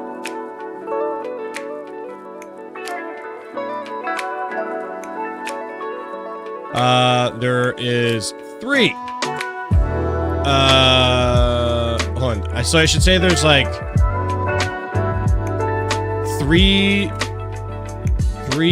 combat in quotations 3 combat events. Do you want to take a closer look at the new characters? Yeah, I mean, if they're not leaks. But the new characters caught me off guard. Yeah, they really, Ash here, they really teased like a bunch of new characters getting dropped there, which is kind of crazy. I'm just trying to make sure like I didn't miss anything. In the trailer, of course. Yeah, if you've got like some screenshots or something that we can take a look at, like there's like blown up ones, that'll be pretty good.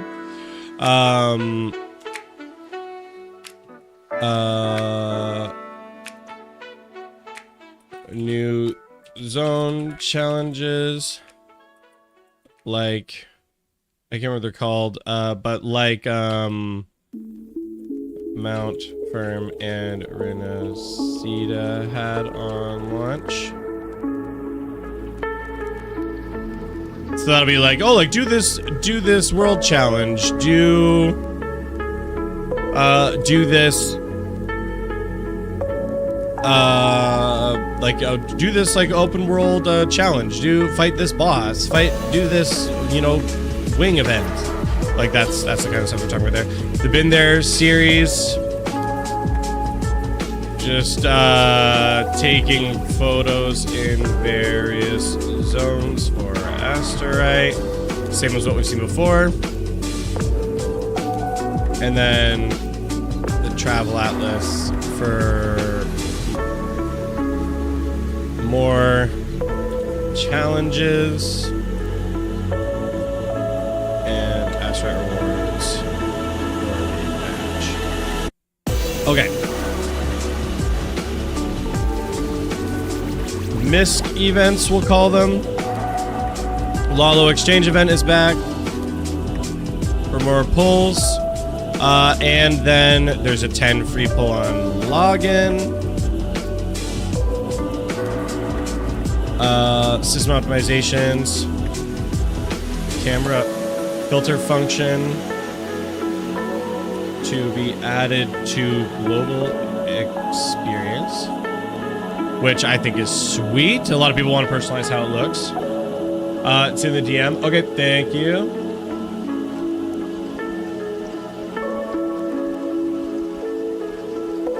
Some of them look a little stretched there on the bottom, but appreciate that. Here, I don't want to accidentally leak anything, so I'm not going to share screens. I'm going to share the image here.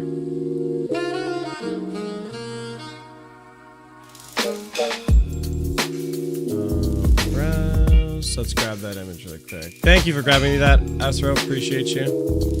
Okay. Boom.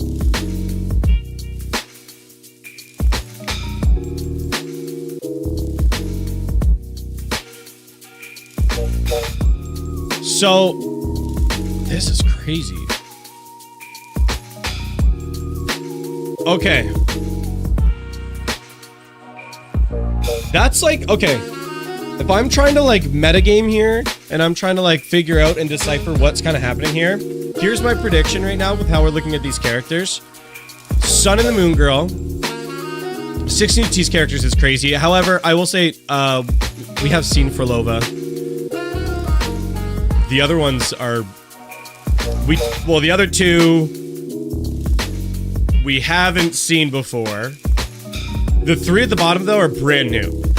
Like, brand new. I haven't seen anything about these characters. I haven't seen anything about them at all. So, they look very cool. The bottom three characters, that first character almost looks like more Chinese Jian, if I'm being honest. Like, that's a lot of the vibes I get from that character. People can finally stop complaining about getting a male character now. Because, hey, look, you finally got your male character. Wow, so exciting. And then the last two characters, my guess, those are new Federation characters. So my metagame prediction here is we're going to have two more Renacida patches where we're going to get maybe in the next one, if it's in order, assuming it's in order, which makes sense because we're in Septimont anyway, we're going to get that sun character and that moon character in the next patch, like after this, after 2.4, so 2.5. 2.6 prediction for Lova and that other Chinese-looking character.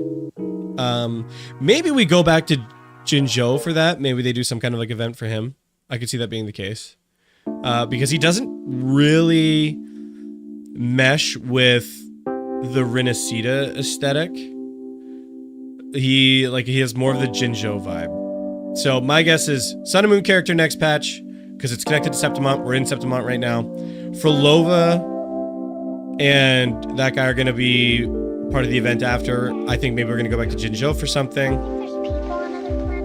Oh, maybe not though. Either way, I gotta work on the story predictions here, but I think basically in the order that we see them from left to right, top to bottom, is like the order they're gonna come out. Sun and Moon character, Frolova and Jinzhou looking character, and the bottom two are gonna be the new Federation characters that we're gonna get introduced to. Let's see. Prediction here on the Sun Girls Spectro. Yeah, you know what? With it being a gold behind her, but we don't. Oh, I hope not, though. We don't need another Spectral Broadblade user like Zanny, and that's what that kind of looks like. We aren't always. Moon Girl's gonna be Glacio. I agree with that. She probably is. Sometimes we just have to accept it. Frolova's Havoc. Yeah, I think that's a given. And Green Guy's Arrow. I think more than likely. The high school girl Havoc. I don't know, maybe. Could be. We'll have to. It's hard to go off just that. I think that's like fair. And then the last girl, Electro. I think it's a fair. I think they're fair guesses. I think those are fair guesses overall. I wouldn't rip on you for those. I think it's fair. Okay, let's finish off these summaries because I think what we need to do, gang, also is I want to kind of get that like live stream piece up on YouTube. Are we happier as a human race? Is the world fundamentally a better place because of science and technology? Maybe we get our live stream reaction up.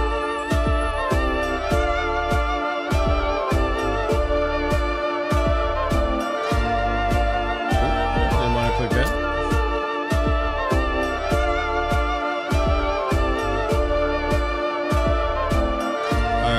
Let's see if we can find. You're an interesting species. An interesting mix. I'm gonna find that recording. I think I'm gonna get my like full like live stream reaction up.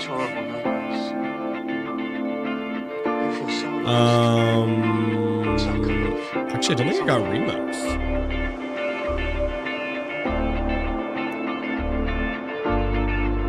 Or is this it here? This might be it here. Hold on, I think I found it. 2, 1, no idea.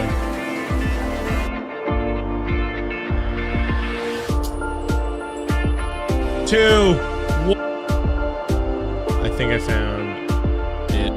No idea. Holy, that's crazy. Keep searching for your own answers. Maybe I'll trim that later. I'll tell you one thing about the universe, though. Let's get that package. Okay, I'm having way too much shiny penny. Let's finish this up, these freaking notes. Why is it so hard to stay focused in today's day and age? It's the brain rot. The brain rot's absolutely killing me right now.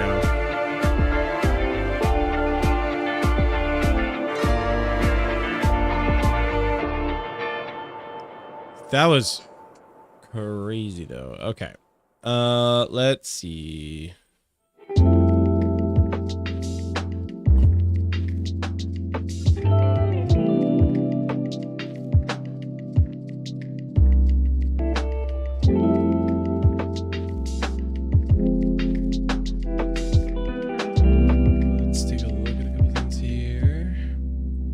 How are y'all doing while I'm just checking some of these things over?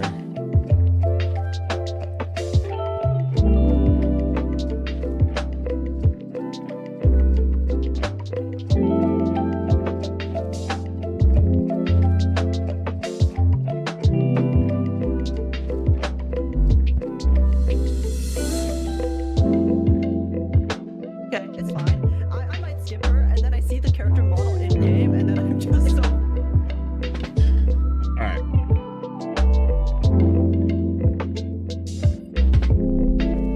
Ditch that. Let's get this in here.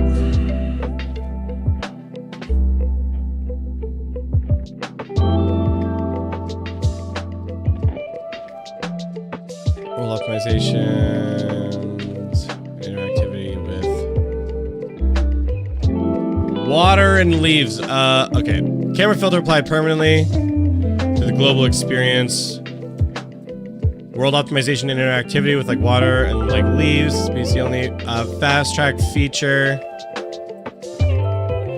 to get people, I think, like almost immediately. It's like you clear story like chapter like 1-6 or something. It's good. They fixed some lockout issues with characters in quests. And then a built-in guide to help with team building to see... Not team building, character building, I should say.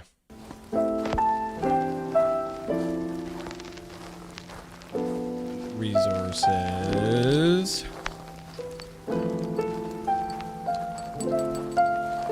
And to see resources needed in game like ZZZ. There we go. Got it.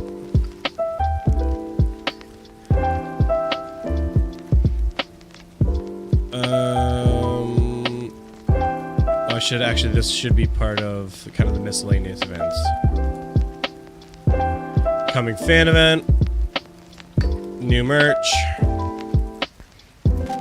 And then in a Marvel moment, we got 4 new characters. I should say 6. 6 new characters teased. The sun character, the moon character. I'm gonna call him Gion 2. Gion 2. Gion 2. Akame, Gakkill, and Pistol Girl. Because I don't have names. Oh my gosh.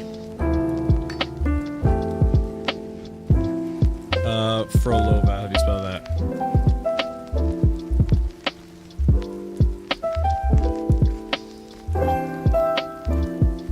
Dope, we got it. We got everything condensed here. Chat, should we make another YouTube video real quick?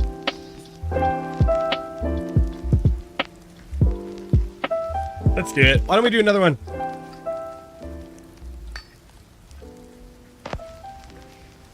We'll record another video really quick, kind of going over, recapping all the different things that we talked about or that we saw.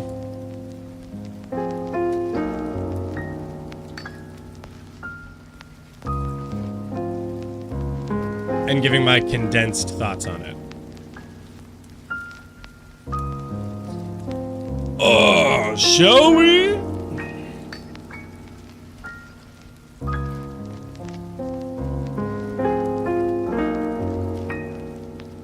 Let's bring this up. Can we bring this up?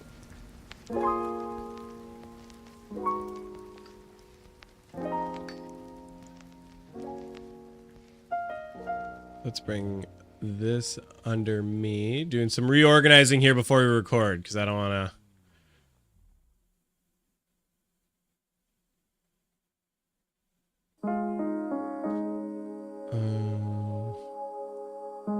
oh, here we go. A little bit lower. This music might be a little bit too vibey, you know? Maybe a little too vibey. We'll see. And bring the notepad down as well. All right. Let's do this.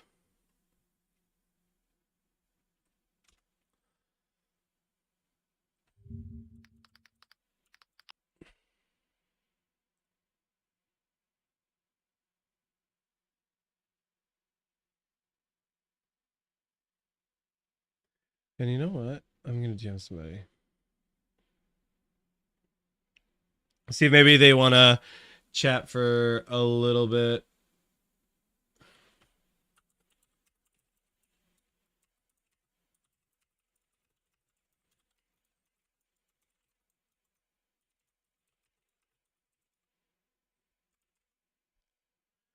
Okay. So let's dive back in here, gang. And let's do a quick little video. Y'all ready? Y'all ready for this? Bum, bum, ba-da, ba-da, bum. Wuthering Waves just finished its 2.4 live stream, and I gotta say, I'm pretty excited about all the new details that were dropped within it, but I wanted to quickly just kind of recap and go over what they talked about in this update and talk about my overall feelings towards it. So I've got a little bit of details here. I'll have some B-roll kind of thrown up on the screen as well, so you can see some of the things that we're talking about as we go through this, but I wanted to make sure that I had all my ducks in order here before we kind of go through and start talking about everything that's happening. So this patch update is just going to be a standard kind of patch update. There's no special anniversary rewards. There's no additional things that are being celebrated to kind of go along with this. It's just going to be a standard patch update. And I think for a standard patch update, they really did deliver on a lot. While I am slightly disappointed by one thing in the optimization section, but we'll talk about that when we get there. But overall, let's go into the core content and what's happening here. So going into this new story update, or this new update for Wuthering Waves, we are getting 2 new story chapters added into Renacida, which is going to be chapter 5 and chapter 6. We're going to be going to a new region for exploration called Septimont, where it's going to be entering basically Cartethyia training arc, where it sounds like she's going through to improve becoming a knight. We're going to go and join her, and we're going to get caught up in some kind of like hijinks or issues that are going to be taking place in Septimont.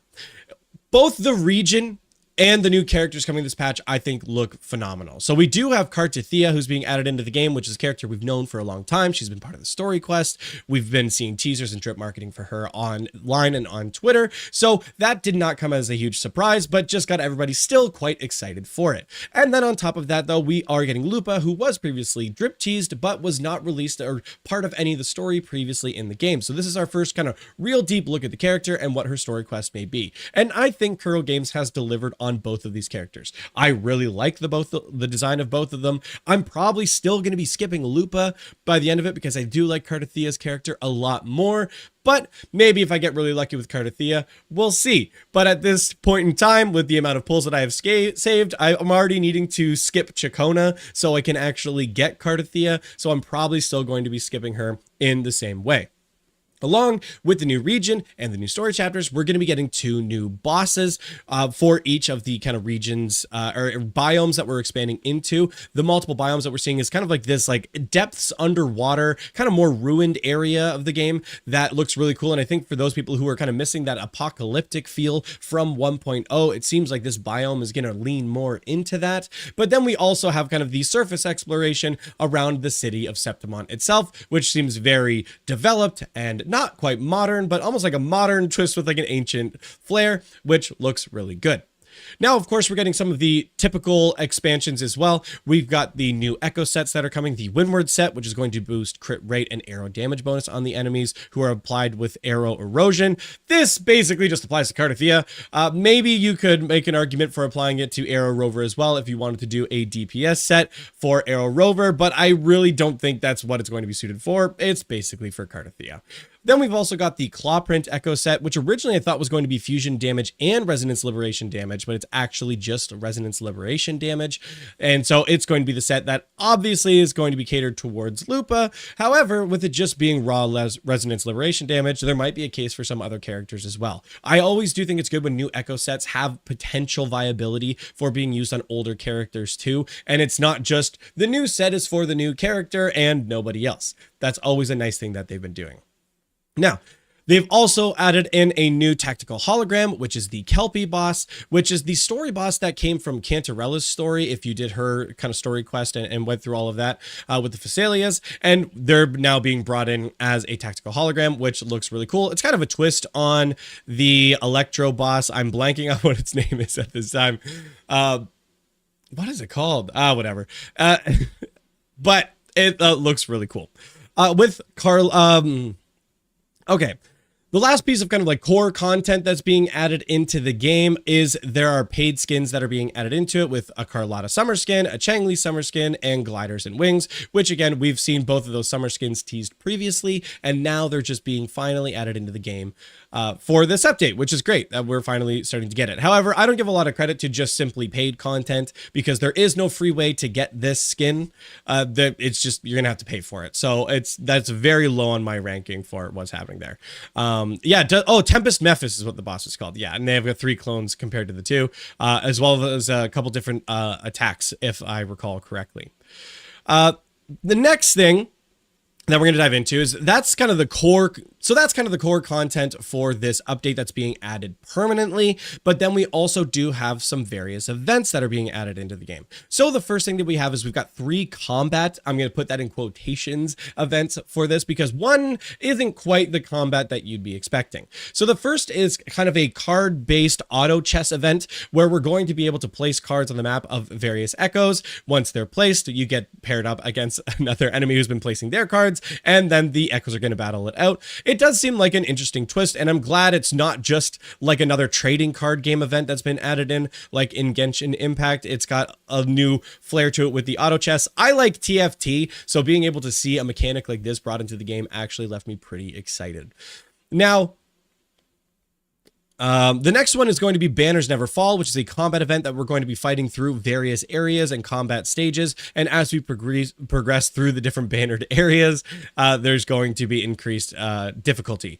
It seems like one of the interesting twists to this combat event is there's going to be some skill-based mechanics added into it for increased damage, like they alluded to with consecutive dodges, giving increased damage for it. And along with that, we're going to be getting a new Echo skin, and it's going to be a permanent event as well. So even if you don't get a chance to complete it in this update, it's going to be there in the future if you do start playing later on. I will say there's usually time-limited rewards for playing it when the event actually happens, and so I am excited. So I would still encourage you to go ahead and do it on this update so you can get all of those free rewards.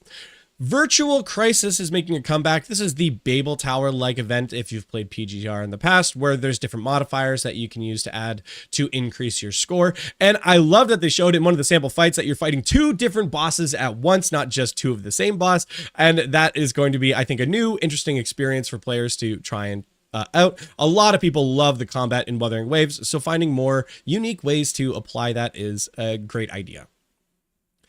Next, we have exploration events. So there's 3 new exploration events.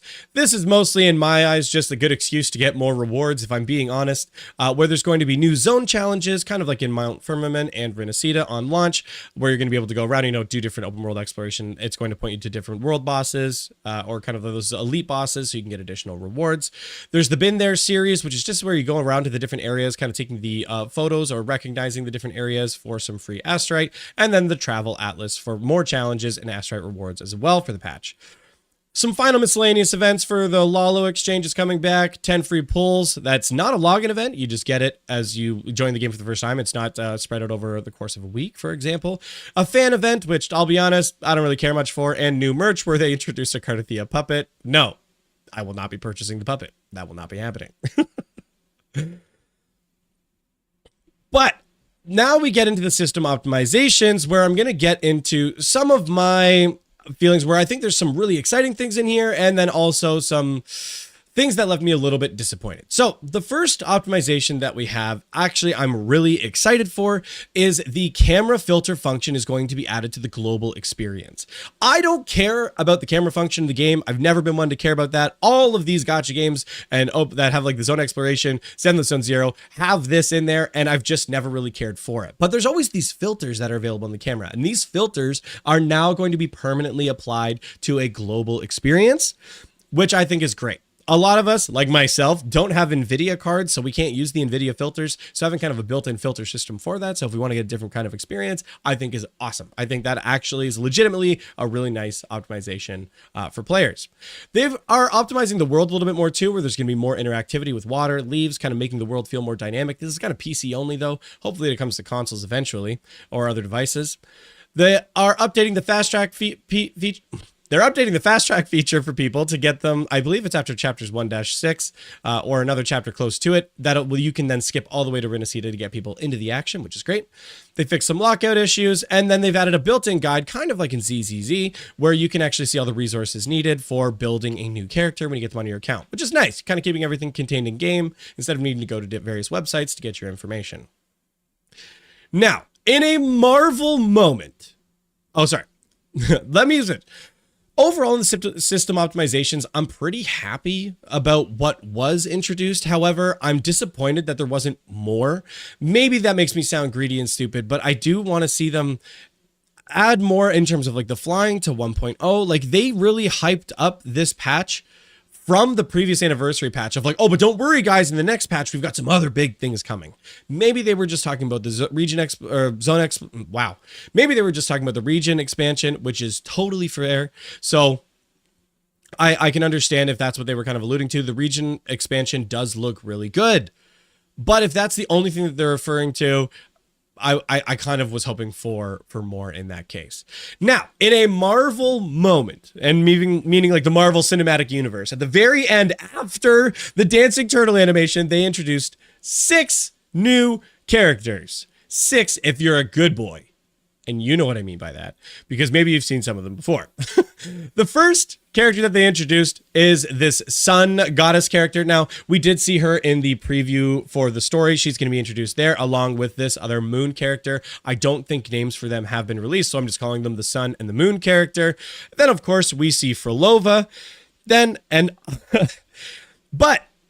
So we saw those characters, but then 3 brand new got dropped after that. We've got Gion 2, Electric Boogaloo. Looks like basically direct Gion power creep, but look, finally a male character being added into the game. So for those of you that really want male characters, you can stop complaining now. You finally got one. Then on top of that, we get 2 new characters. A character inspired and looks very similar to Akame ga Kill. Akame, I believe is her name from Akame ga Kill, looks very similar to her. Looks like she's using some kind of sword in her kit, and a new pistol user as well. Now, I'm going to get into some speculation, some speculative territory here, and kind of like some guessing for what this means for the future of Wuthering Waves. I think there's going to be the next update is going to introduce this Sun and Moon character. I think riding off the back of Septimont, that it just makes the most sense to continue the story and have them be brought in as playable characters. And then I think following that, I think will be kind of the conclusion to the Rinascita story. So this would be 2.6. And I think we'll finally be getting Frolova as a character. And then we'll be getting this other character too, this Gion 2. Then from there, I believe these last 2 characters are actually going to be from the new Federation. And so I think we're going to go 2.5, 2.6, and then instead of going into 2.7, I think we are going to be going into potentially 3.0 from there and going into New Federation, and these are going to be the first 2 characters that we see or experience there. That's my guess. I'm going to have another future video kind of talking about the characters and speculating on their kits a little bit more and what I think that means for the current character rosters. But for now, I just want to leave it at that. I think overall, this update looks pretty solid and I'm pretty happy about it. But let me know what you guys think in the comments down below. Are you excited about this update? Are you impressed by what 2.4 has to offer, or were you expecting more as well? But that's going to be it for this one, everybody. Thank you so much for watching. We'll see you next time. And stop recording. Boom.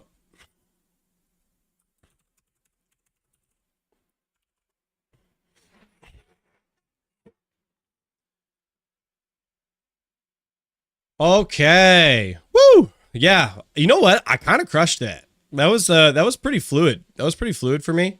I normally stumble over a lot more. But you know what? So professional. Thank you. I normally stumble over a lot more when I'm going through a video and content like that and explaining some of those details. But I think it was good. Good YouTube voice. Thank you. I've reached out to a friend of mine to see if maybe we want to jump into a quick conversation. I know some other... That's what we've been missing. Oh.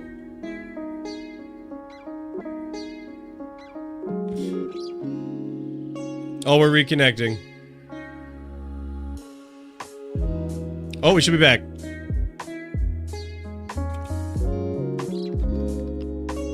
Oh. No. Did it fully die?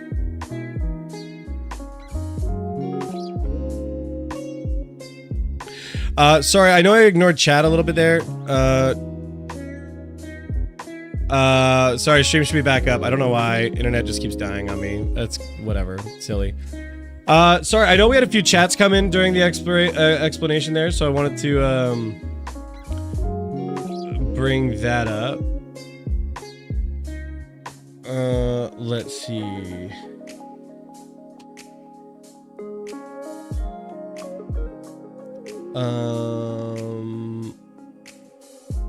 Yeah, everything should be back up and going. Sweet. No, we back. Sorry, we had a small technical interruption there, but we're back in here streaming and chatting about things. Better now than during the YouTube section. No, that's so true. If that happened during the recording there, I would have been kind of tilted. But let's jumping back in the chat here a little bit.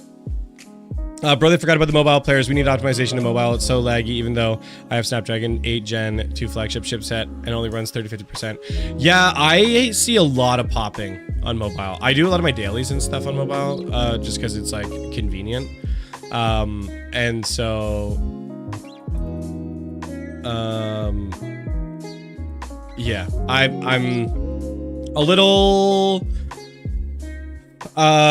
disappointed that there's not more optimizations coming there, because like I said, I see the lot popping. PC seems to be fine. What do you think of the T's characters? I like them. The only things I'm concerned about is like, there was an image going around a while ago. I don't know if anybody has it. It was like Wuwa characters by weapon and element, and it was this image. I think is this one updated? This isn't,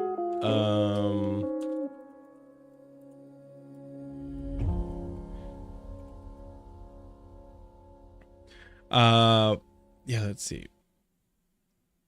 I'm trying to see if I can find an updated one. And I just want to see like weapon spread.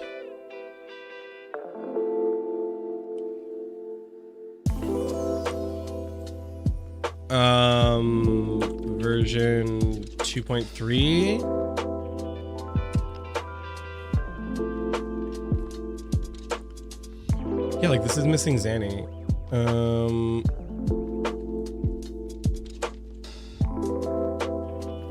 Why? Apparently nobody updated it. But here. Let me add it in really quick.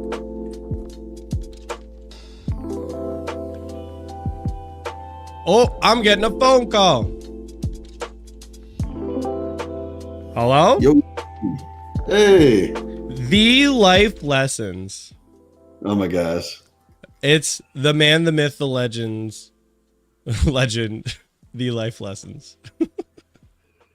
How's it going? Are you streaming as well? I am. Here, let me I'm gonna get my camera on OBS virtual cam. Can I do this? I'm about to say, I don't know if it's possible to do that. Oh, Done. it is? Yeah, there's a plugin. I don't know if it's a plugin or if it's built into it now. There's a virtual webcam built into OBS. And then you can have it push it in there. So if you can if you can do that, we'll get everybody in. But yeah, we're talking with live chat, the live lessons on Twitch and YouTube. Make sure to go check out his Wuwa lore content has been great as of late. And so make sure to go ahead and subscribe to him onto the YouTubes. Appreciate you. Yeah, we're talking with Connor right now, actually, everybody. Connor's thoughts. You all remember Connor. Yeah, I'm honestly not sure how to get it to work right now. I wasn't prepared.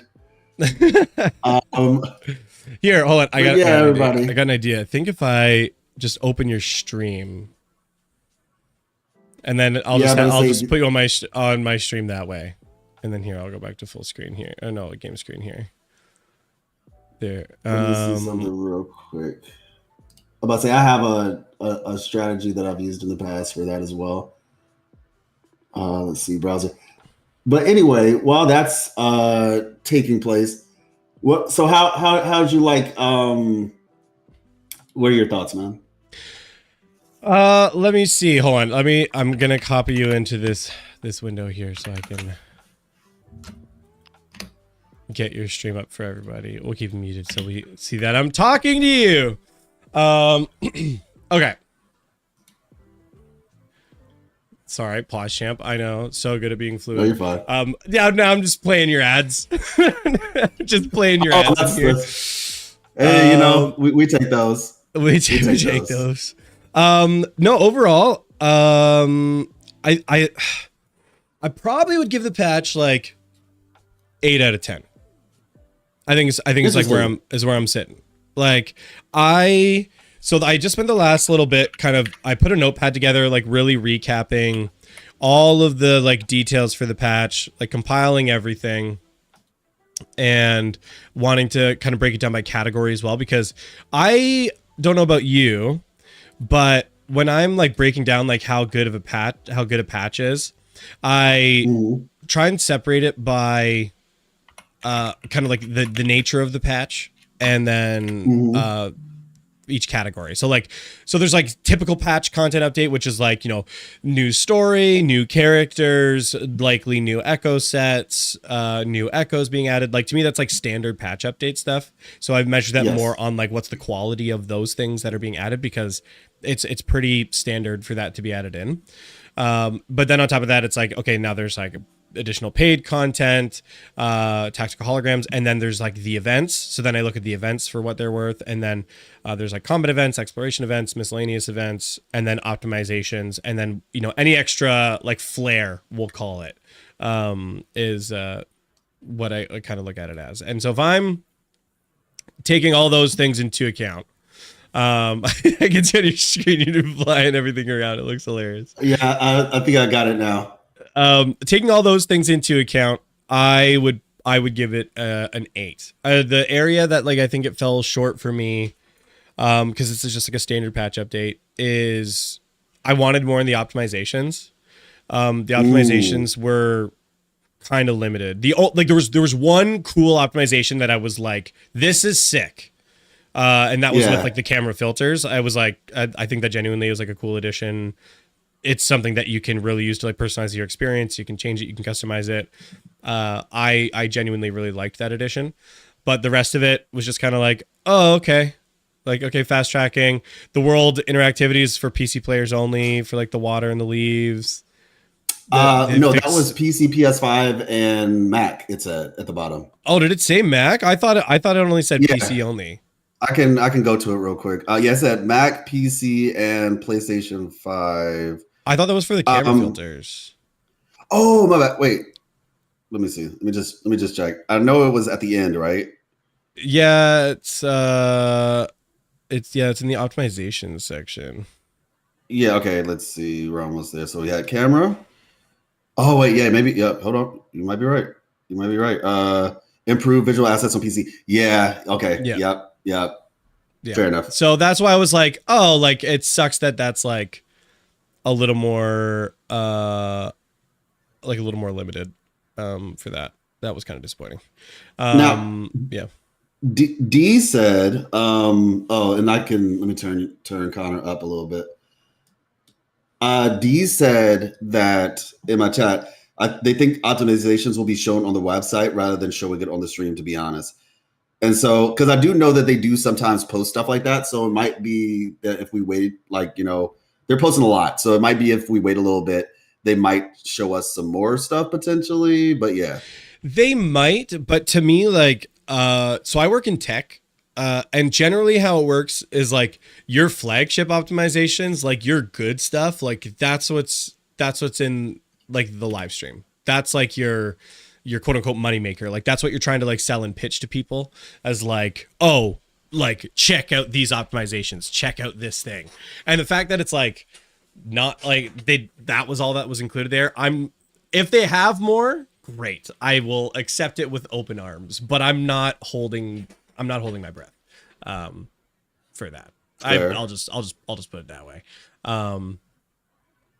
So yeah, I think that's my overall. I bumped it up to an 8 because I liked the character teaser at the end, and I think there's more like I think there's a lot we can infer from those character teasers. And so I was already starting to like theorize that like patch updates, for example. I think now we're going to be in New Federation by what would be 2.7 no, sorry. Yeah, what would be 2.7 I think is actually going to be 3.0 and New Federation. That's my running theory. Yeah, so the whole New Federation thing, which I am very much curious about. Chiso, right? Like you saw her. The Japanese schoolgirl looking one. The Japanese schoolgirl. Yeah, I keep calling her like Akame from Akame ga Kill. Or Chisa. That's literally what I said. I tweeted the same thing. I was like, okay, so we have Akame. I think it's Chisa, but yeah, Akame ga Kill. So Akame ga Kill, Kill la Kill, and there's apparently a PGR character, Yuka Saotome. Is that who the last character looks similar? Or somebody in my chat was telling me about her. Must be a later character. Because I'm like, I don't think I've ever seen a character look like that. Yuka Saotome. But yeah, so basically, I'm looking at her clothing and I'm like, wait, what? Because it's like the most straightforward, the most straightforward Japanese inspired design we've had to date. And so I'm like, the idea, because I don't dig into leaks. So, but people were talking about like, oh yeah, New Federation is supposed to be like the US. That's what some people were saying. It was supposed to represent the US. And I've heard other things as well. Like, oh no, it's going to be like more, I don't know, Russia or something. But then there's also the idea that some people were saying, well, since Japan is their highest grossing like region in terms of income, that the company might want to, make a Japanese area next. And obviously Calcro looks like Sephiroth. And so, yeah, so basically it's just like, it had me kind of confused because I'm just like, well, this is clearly a Japanese inspired character, as well as the guy that we saw, right? The guy looks like, he looks kind of like he comes from Jinjo. He doesn't look like a Rita Seaton character. That's what I said. Okay, so here's my running theory. Okay, I agree with you. Here's the thing. That the New Federation being the U.S., that's the first time I've heard that theory. I've just heard that with the New Federation that it was just supposed to be way more urban, is all that I've heard. Yeah, because like the cyberpunk thing and all that. Yeah. It's supposed to be like one of the most like futuristic, like actual like full developed cities, and that's why there's been some theories about is the world exploration. Maybe they don't have flying, but maybe they've got like some kind of like web slinging or some other kind of world traversal to kind of compensate trains or something. Yeah, because like the back of a train or something. Yeah, because like I'm worried that flying is going to be limited to Renacida and that it won't be brought into future regions. So like if they do that, they need some other kind of unique world traversal in New Federation. They definitely will. They'll have it. About that. I hope so. But yeah, so that's the first I've heard of being called like the US. I actually think it would be more likely to be like a Neo Tokyo kind of thing, especially that's what I was thinking now. Yeah, with those teasers. I'm excited, honestly. Like because that was the biggest draw. And the fact they're doing the cyberpunk thing, and the fact that cyberpunk in itself, it's an anime, which obviously Japan being the home or the progenitors of anime. Yeah, no, like legitimately, because mind you, they're all just like speculations based on leaks, so forth, so on. So yeah, it's looking a lot stronger that's going to be the case. One of the things that I want personally is I want a Calcro buff. Like I want an update to Calcro's kit of some, or just release a limited version of Calcro that works too. But I feel like we need that. Personally, I don't think that's gonna happen. I think it's needed for sure. I just don't think it's gonna happen. I think straight up, I think they've just like abandoned 1.0 characters, like in like launch characters, because like I feel like they could update them though. Like they updated Rover, right? So just hear me out, right? Hold on. What do you mean they updated Rover? Like they just give the new elements for like? Well, so Beacon of the Past, which was the item that we got when we talked to Shorekeeper, that's what enabled Spectral Rover to use Frazzle. So if we got like an Electro version of Frazzle, which technically we do, But essentially, what they could potentially do is give Kalkuro his own, like essentially enable him to use electrofrazzle or whatever it's called, electro erosion, essentially. So it wouldn't have to be like a big update, I think it is but Frazzle. just like I think you're right. No, Frazzle Spectro. Yeah, that's what I'm saying. There's Spectro Frazzle, there's Aero Erosion. I don't know what the electric version of it is called, but that's what I'm saying. Like just a small little something to bump his damage up a little bit, because now he has access to the whatever erosion debuff effect, essentially. Yeah. And yeah, so that's what I'm saying. They could do something like that to kind of bring him in line. I mean, we know based on PGR, it's not like they're immune to the concept of like updating old characters. I just feel like for him, like bro literally won first place in like the cube event, first and second in a lot of regions.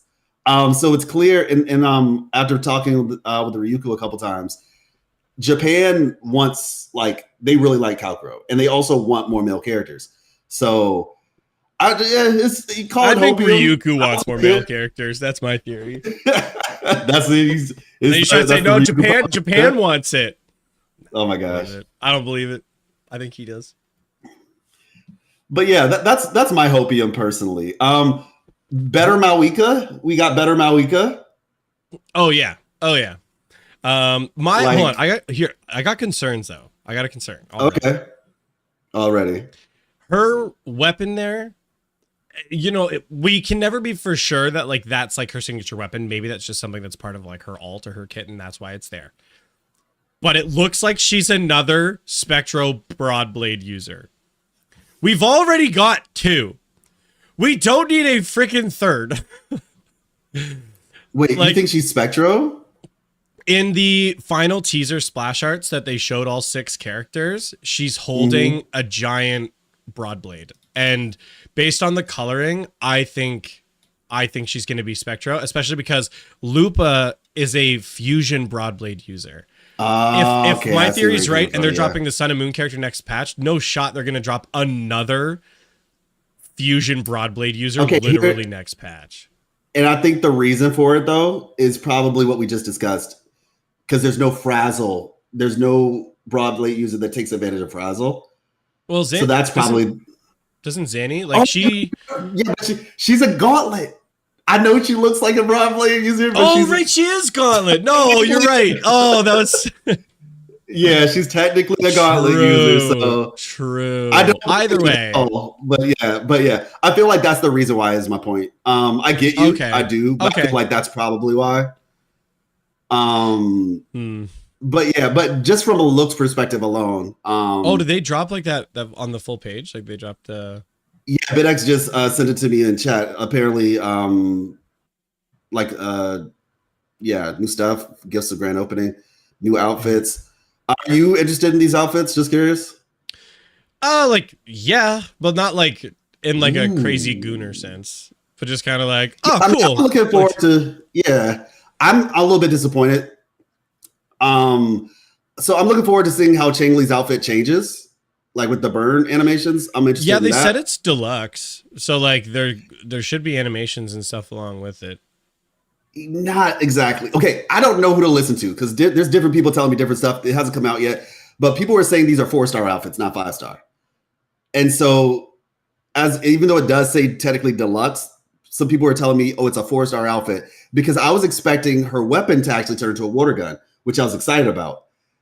But apparently, people were saying, nope, there's no water gun. It's just the outfit. And they're like, because it's not a 5-star.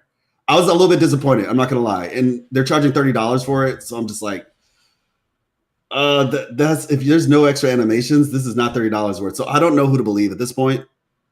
It better not. All I'll say is if they're gonna market this as a deluxe outfit and a deluxe thing, it should have animation changes along with it. Like I believe didn't what's her name? I'm blanking on her name. Jinshi's have like animation changes, like with like the cherry blossoms and stuff. It was animation changes. It came with its own weapon skin. Yeah, legit. And I can't remember how much it cost. I mean, I guess we could check in the in-game store, but yeah, like I don't know who to believe at this point. So yeah, I hope so because I want water effects on Carlotta's stuff. Now, if you all saw, for those of you all who saw my my lore video for 2.4, I mean not 2.4 for 2.0, Nightmare Kelpie. Mm-hmm. So I talked about this in my video where I was basically saying like the Thernodian could potentially be some form of a Kelpie. That was originally. Now we know it's a Leviathan. However, the Kelpie concept is still being implemented, which is really interesting. Because we have this echo called Nightmare Kelpie. And just a little tidbit for people who don't know. I'm not gonna lie, it's not off the table that the Thernodian couldn't still be a Kelpie, but basically what a Kelpie is it's a underwater creature that mimics the form of other creatures. And essentially, I'm confused here. Yeah. Hear me out. I swear the Thernodian died last patch. No. Isn't that supposed to be what happened? No. So the Sentinel at the end? Yeah. So I have a lore video that I'm working on right now, and I moved recently. I saw that post. Yeah, we got a place. We're very excited about it. But because of that, I've been a little bit just didn't have as much time to get things together for the video. Video's still coming out, and there's technically 2 to 3 different revelations that I plan to put in the video. One of them was that the Thernodian is not dead. So just to kind of give you some insight on that, the Thernodians, it is impossible for them to die. The Sentinel literally told us that actually at the end of the 2.2. Like Imperator said that the Thernodian, as long as civilization thrives, Thernodians can't die. That's why Overthrax could be revived in a sense, because like they feed off of humans. Like they don't die. And that's actually the problem with Wuthering Waves. Not in like a bad way, but Sentinels can die. Thernodians can't. And clearly Imperator is no longer here. But like I said, Overthrax, that carcass is still there. The thing could still come back if it wanted to, is the problem. And it's potential that it could theoretically come back maybe when we get Geshelin. Who knows? But the Thernodian, yeah, no. So I'm not going to say too much because it's my video. But the Thernodian's not dead because all we did, this is all I'm going to say. All we did in 2.2 was split them. We never because you have to remember before that the Thernodian was existing without a form. So this is more of a lore recap. Well, because it was like a parasite. Like they talked about that. That's like this Thernodian, kind of different from the previous one, is like a Thernodian, and it needs to bond itself to like basically like a different host. That's why I thought it was. That's the thing is I thought that's what Imperator was telling us in like when she was explaining the Thernodian, like to like that it needed to like latch onto things, and then it uses it and distorts its form and like corrupts it from the inside, and so Imperator let it happen to itself so that it could like I don't know. I thought it was like to like bind it in some kind of way, because there was something about not being able to have two resonators, because that would also cause issues and stuff. So I was like, I clearly misunderstood something here, because I thought the Thernodian died. I can explain it in probably 30 to 60 seconds. All right, bam. The Thernodian had a form originally, right? Yeah. It looked like a Leviathan, which is what we saw in the kind of like a whale-esque thing or whatever. So it looked like Leviathan. That's why when it took on the form of the Imperator, it merged and you got a horse-fish combo. The combo is because it originally looked like Leviathan. That was its physical form. Now, after Cartethyia killed it, well, basically, she beat it, right? And we saw it in the cutscene in 2.2 where she slices the wave or whatever, splits it in half, and she's basically like destroying the Thernodian, or what I call the abomination specifically, because she was slicing the form of the Sentinel that we've been seeing in the statues. When she did that, the physical body, the Imperator stopped the Thernodian so she could kill it. When she did that, that's when the Thernodian jumped onto Fleur-de-Lis. Okay, you with me? Right. Okay. So after the physical body of the abomination, being the Imperator and the Threnodian mix, got destroyed, the Threnodian jumped on the Fleur-de-Lis. Now we're caught up to the future, or the present, where the Threnodian is inside of Fleur-de-Lis's body, and that's when they decide to just lock it up. So Fleur-de-Lis splits Cartethyia from her and seals herself in that spot and basically is internally warring with the Threnodian. All right? So the question you have to ask yourself is, when Fleur-de-Lis destroyed its physical body, how did it exist before to get to Fleur-de-Lis? The physical body was destroyed. You have like if you look at like physical body, Fleur-de-Lis. How did it go from the physical body that got destroyed to Fleur-de-Lis? It existed. From my understanding, is it just transferred over? It was in that moment. It's a process, right? Yeah, you're correct. But that's a process. Like you have to go from one spot physically to, even if it's across the room, you still have to get there. And so my point is, that state that it was in that's the state that it went back to after we defeated Fleur-de-Lis. It was in a state of like basically frequencies. It was like a roaming frequency, like a phantom, if you will. Okay. Because like I said, when the physical body got destroyed, it had to jump to Fleur-de-Lis. All we did was put it back in the same state that it used to exist in before it jumped onto Fleur-de-Lis. We never actually killed it. And they technically foreshadowed it at the end of 2.2 when, if you remember when we were falling, there was like a piece of glass that reflected the Threnodian's face. I don't know if you saw that or not. Oh, yeah. I do recall that, yeah. Yeah, so long story short, they don't die. They can only be put to rest, quote unquote, but they can always come back because at the end of the day, they're just frequencies. Right. So all they have to do is, that's kind of what the discords do. They merge and they accumulate essentially to get physical forms. So in a sense, all it really did was go into a resting period. We never killed it. And because the thing is, it would have been way too quick, even from a narrative perspective. And that's something that a lot of people were concerned about and were complaining about back at 1.x. They're like, oh, the problem ends up getting solved in the same patch that it shows up or whatever, blah, blah, blah, blah. And people just kind of assumed the same thing was happening. When in reality, nah. See, I wasn't too concerned about it because I figured it was before the teasers of all the Septimont stuff came out, I thought it was gonna go like we were gonna start to face off with the Order, but my guess now is that's being pushed back like another patch cycle, basically. Like I think that's why it's maybe even 2, potentially. It is. Yeah, the from a narrative perspective, which I personally appreciate, and it's given us, I like the way that Kuro is doing it, honestly, the whole main filler, because unlike the way that Genshin does it, where they put all the lore, the main stuff in the first 1 to 3 patches or whatever, and then the rest of it's just super dry, Kuro has kind of done it in a way to where it kind of keeps the hype throughout the entire patch.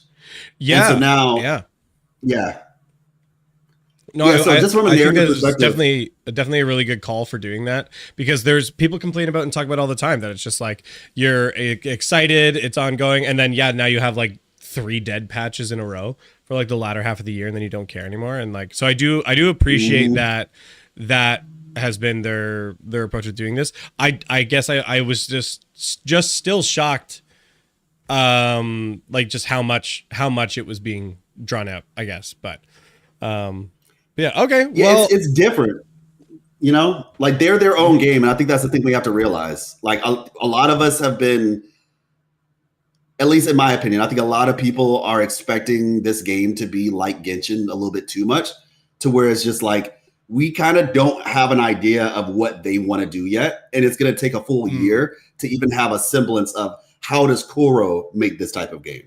Well, because yes and no. I would say 1.0 basically followed their formula almost to a T.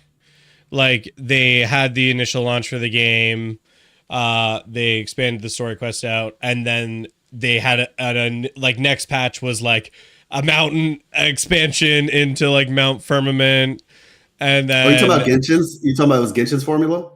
Yeah, like I'm saying. 1.0 Wuthering Waves mirrored 1.0 Genshin's formula.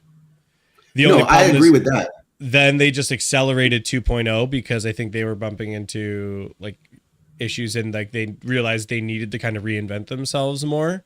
So then they rushed to 2.0, and then now I think I agree with you that we're seeing their approach changing. They're changing their like release cycles and how they're keeping the story ongoing. Like I agree with you, but to say that like, oh, we need to understand that they're their own game. It's like, yeah, but they were mirroring Genshin at first. So it's like I understand like why people would be thrown off, confused. Yeah. No, yeah, for sure. But the thing about it is though, and I don't know if we ever talked about this, but I have it on good authority is what I'll say. I have it on good authority that 1.x was rushed intentionally though. Like it was intentionally rushed because the thing is, apparently, from what I heard, Renacita was supposed to be 1.2. Yes. No way. Yes. I have it on good authority internally. I've heard this from multiple sources. Originally, Wuthering Waves was supposed to launch with Jinzhou, Mount Firmament, and Black Shores all in 1.0. 1.1 was supposed to be the Som Noir event, and then 1.2 was supposed to be Renacita.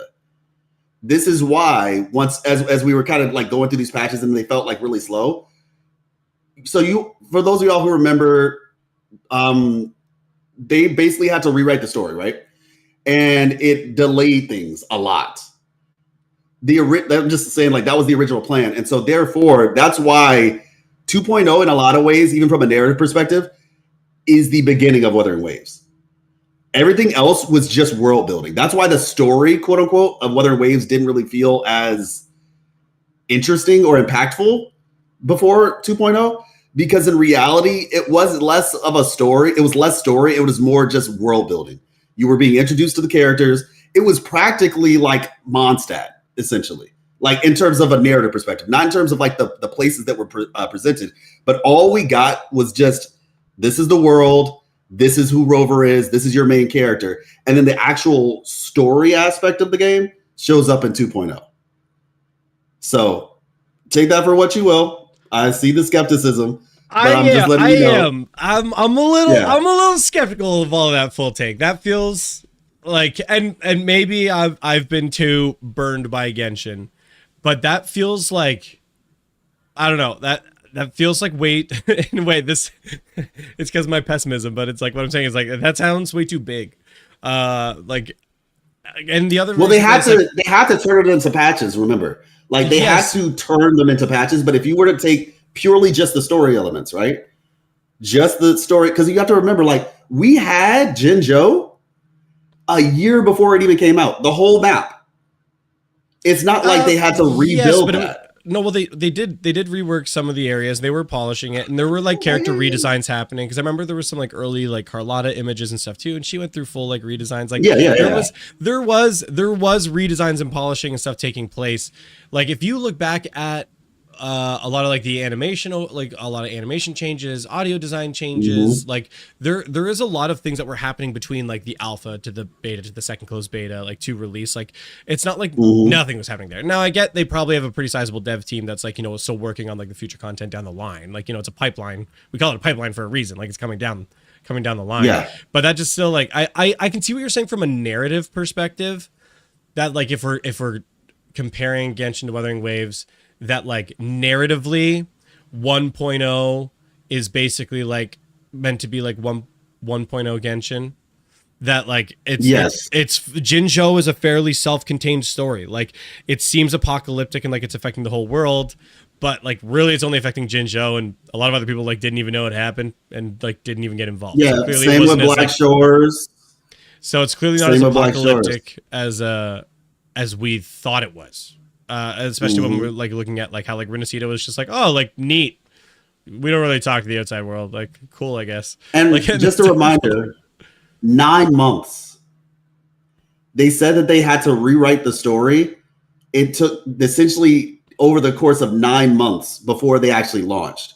So if you were to think of like, let's just say practically a year of time was altered, essentially. Now, realistically speaking, perhaps Renacida might not have launched with the same quote unquote polish, and maybe it would have. But the reality is that like Gian, for example, right? Like bro was a character for 2 years before the game even launched. Like we knew about this character since like the technical test. Oh yeah, and like, so I don't deny that they have to be thinking like 0.0 updates in advance, right? Like they're it's not like they're working on Renacida in its entirety while 1.0 is out. Like I guarantee you they're already into like 3.0 content.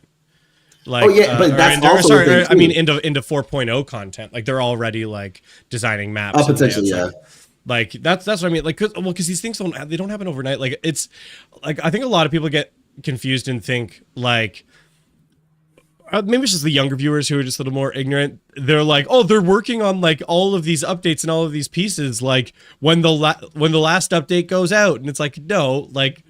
They're working on this stuff months and months and months, in some cases like years in advance that they're like preparing for these things. So I can see that being the case, but I just, I don't know. It just feels like a crazy way to think about that. Like Renacida would be released so quickly, but it's what it is. Yeah, I know it's crazy. Yeah, I get it. I'm just letting you know. I've heard this from people who actually like have inside knowledge. That's all I'm saying. And so that's why I said, take it for what it is. You don't have to believe it, but it's just that they were, and also if you think about it too, right? As a last ditch effort for this concept, 3.0 is coming out in January. If you needed any more proof, because it's not coming out when the game released, it's coming out after 2.0 released. You see what I'm saying? Like, because theoretically you'd say, okay, well the game started like the way Genshin does it, right? The game started in the fall. And now every full year after that, you get a new region.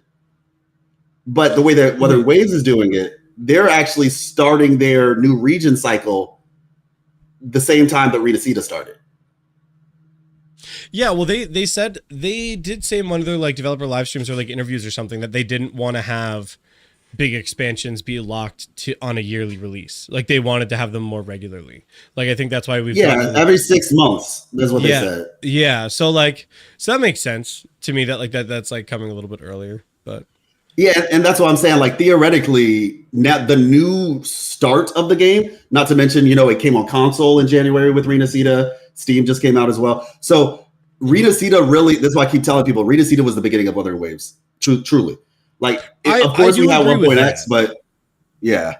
Especially because like I think Renacida is like, because of all the rewrites, because of all the issues of 1.0 and the like kind of hodgepodge rework that we got from the story and like what the results were, I think Renacida is where we first finally see this is like when Kuro's left to cook.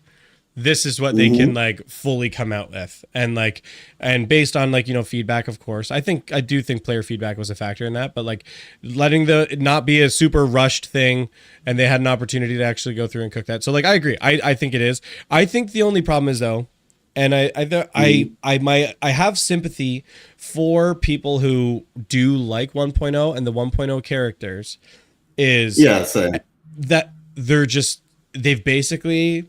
And I guess it makes sense narratively, but they've basically like fully abandoned 1.0 characters. Maybe with that teaser today of the new character, maybe there is an event where we go back to Jinzhou and there's going to be something new there. Maybe there's like a interlude patch where we go back to Jinzhou and the Black Shores before going to the new Federation or something. I don't know. Yeah, I don't think Jinzhou is over personally. No, I know. I think it's very likely we'll go back. Like if I had to guess, I do think we'll go back and I do think they'll be involved, but I think how it's felt because of how everything is kind of developed and how all the new players can skip over 1.0 to get to 2.0, that like, it just feels like they're just like, don't worry about that. Don't worry about 1.0. Just get to Renacida. Like just do the Renacida content. And They still have done nothing with Calcharo. We didn't even get a chance to talk about this because we kept going. That like a Kami ga Kill character, there's some speculation already that she might be like another Havoc sword user. And it's like we've already got Camellia and Donjin, and it's just like, are we gonna power creep with another Havoc sword user? Oh, and Havoc Rover. It's like we're gonna power creep with another Havoc sword user potentially with freaking this character. And it's like Donjin still has not been introduced in the game. Like, now Donjin, we got a cinematic for Calcharo, Calcharo, I understand.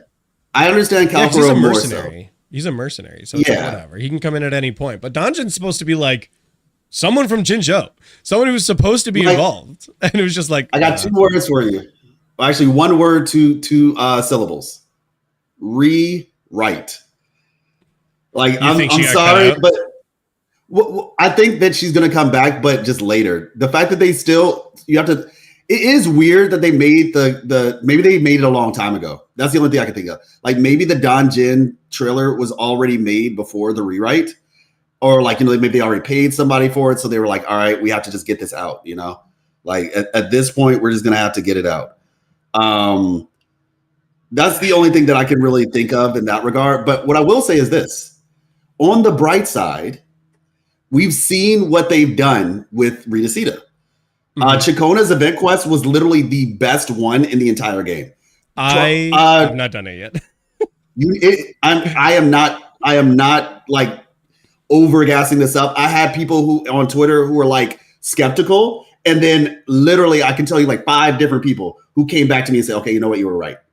Like it's legitimately the best one we've gotten. Next to maybe Encore, depending on your sensibilities, because a lot of people really like Encores. So depending on your sensibilities, some people would say, well, Encores was my favorite, blah, blah, blah. But legitimately the best one. I wish they would make every single one like this. They probably won't directly, but the pacing is amazing. So, but the point that I'm getting at with that is, would you guys have wanted Donjin's story quest or companion quest or whatever in 1.0 format, or with what the quality they're currently pumping out? And I think most people will probably say they'll take the quality they're currently pumping out. So when it eventually comes. I agree. I'm just saying, I think there should be more communication on that then.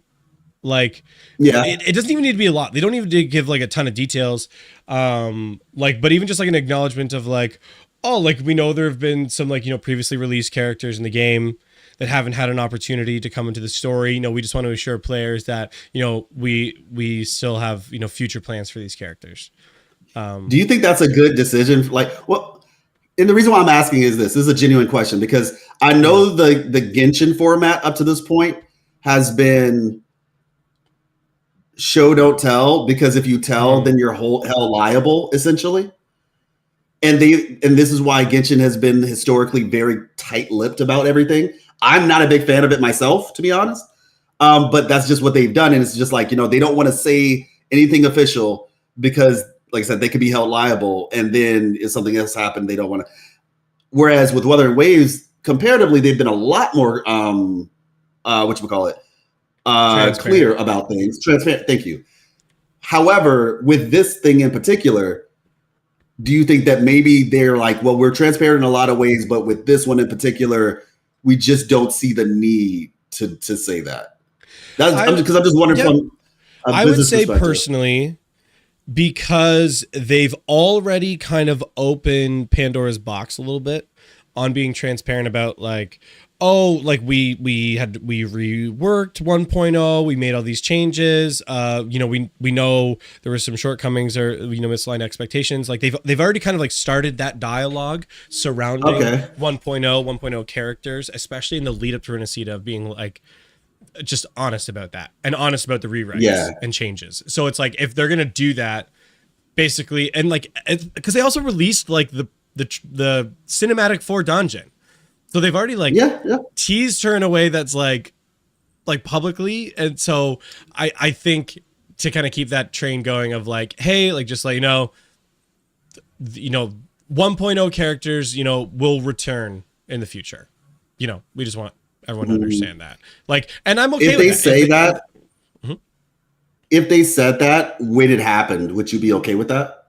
Would you consider that goodwill on their part. Like if they do eventually say it, like when they're prepared for something, because like so for me, right? This is just something in my life, and I try to consider how and when I communicate certain things, because it's like, as much as I'd like to say, oh yeah, I got all this stuff going on, sometimes I've gotten to a point in my life where I'm like, maybe I just shouldn't say anything until it's actually prepared. So that way I'm not just like saying something too early. So I guess my question is, based on the logic that you're presenting, because it sounds like this is a goodwill argument, right? You're just like, it would be a goodwill toward the players to do it. If they did do it, but they did it when they were ready versus just doing it now, but then nothing happens anytime soon. Like, would you be okay with that if they did it when it was ready?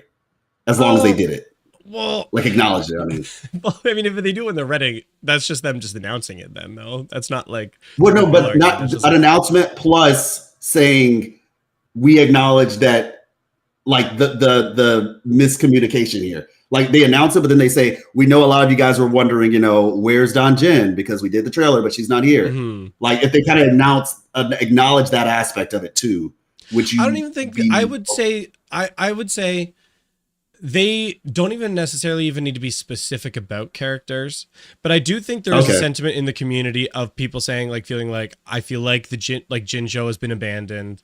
They're just skipping everybody through it. They just want everybody to do Renacida. They haven't released content for characters that have been out since the launch of the game, and they're already moving on to like new regions and doing stuff. Like, I'm disappointed. I'm disappointed that they're doing that, and that's how they're treating 1.0 of the game. Mm-hmm. I think there's been enough sentiment of that to say that, like, oh, just so you know, like, we want to like assure players that there will be opportunities in the future for previously introduced characters to be brought into the story, and so just to keep an eye out for the future. And like, honestly, even if they said that, I'd be like, all right, cool. Like, that's just like the acknowledgement of like, hey, we hear the concern from the player base. We don't want you to feel like this is all a waste. So we just want you to know that that's like, there are plans in the future. And then, okay, cool. Like, if it's a year from now, like, that's like, that wouldn't bother me. But like the acknowledgement of like knowing that that's the place. Sorry? Or at least before it happens. No, I'm sorry. I was kind of agreeing with you on that. By the way, Nerded Up, could you be a little bit more specific when you say does Shang Liao fall under that also? Can you be more specific with that? No, but yeah, I mean, I agree, because I know that is same with the male argument, which is a little bit different. Like, where do you fall on that? I just don't care. I literally don't care. Like, I see all this stuff on Twitter all the time of everybody fighting about it, and I'm like, I personally literally do not care. They could release future female characters from now until perpetuity, and I would not care. That's where I land on it. I understand that some people want male characters, but I'm like, why?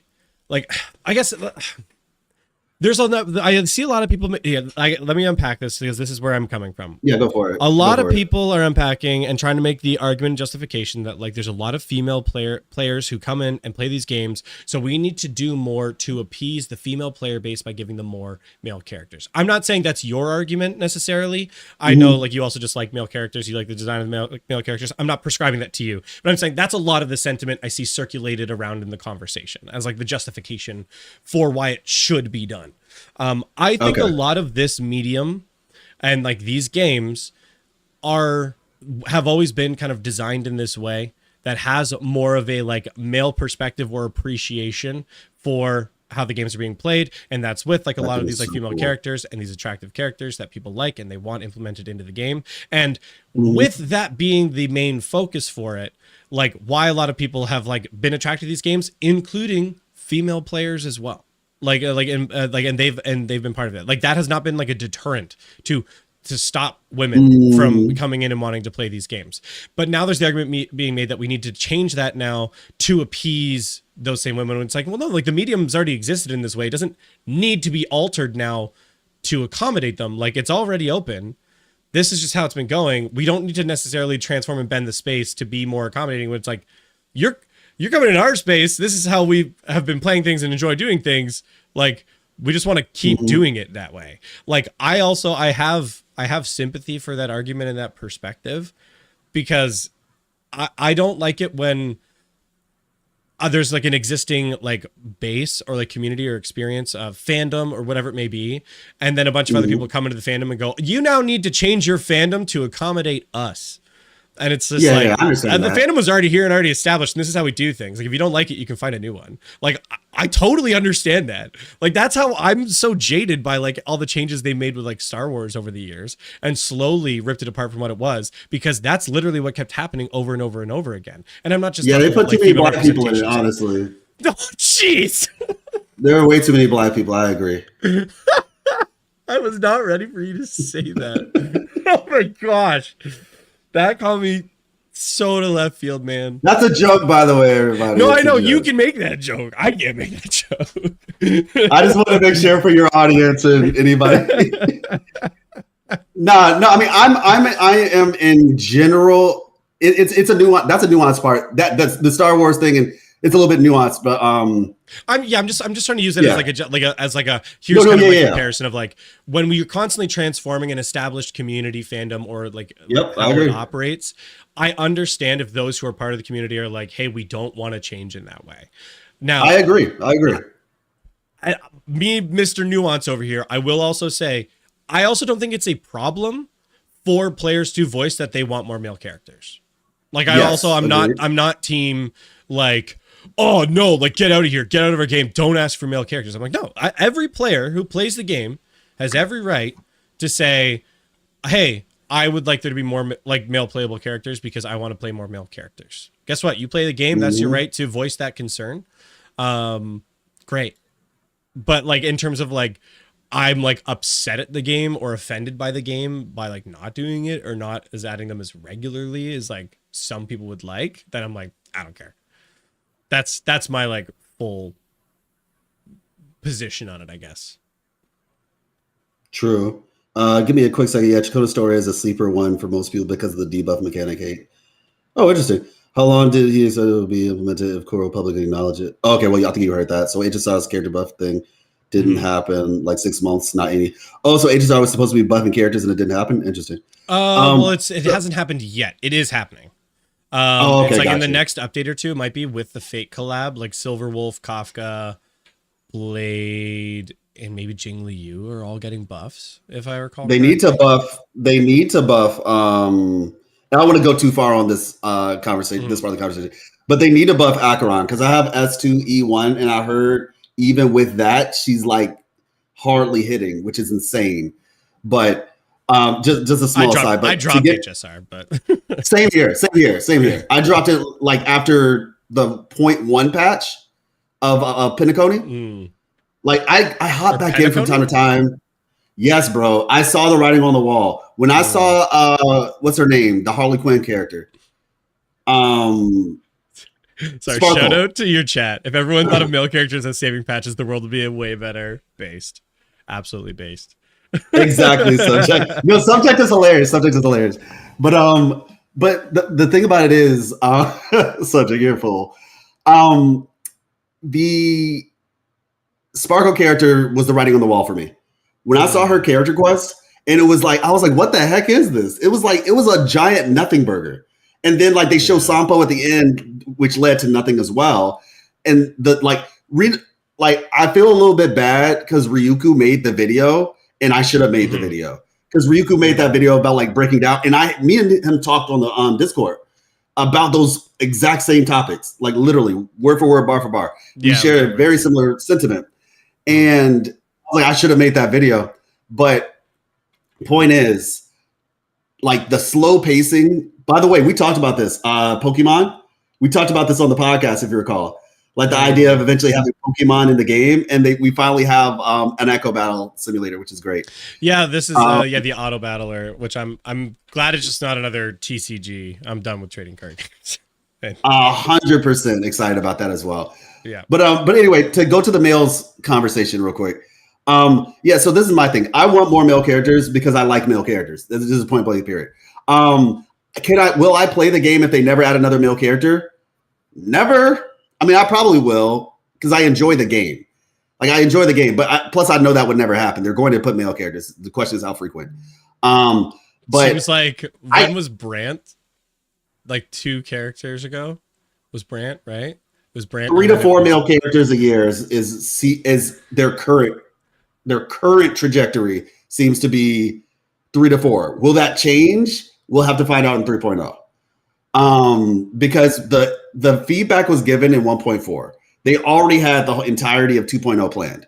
So the feedback of asking for like another character, like a type of character, the time it takes to actually create those characters, implement them in the story, all that. That's why I was telling people 3.0 is when, unfortunately, but this is just the reality. That's when we'll have to find out.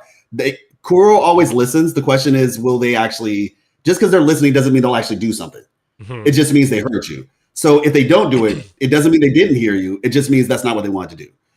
But like I said, I sympathize with the idea of I want more male characters because I like them. I think they're cool. Me personally, I was playing the Genshin story.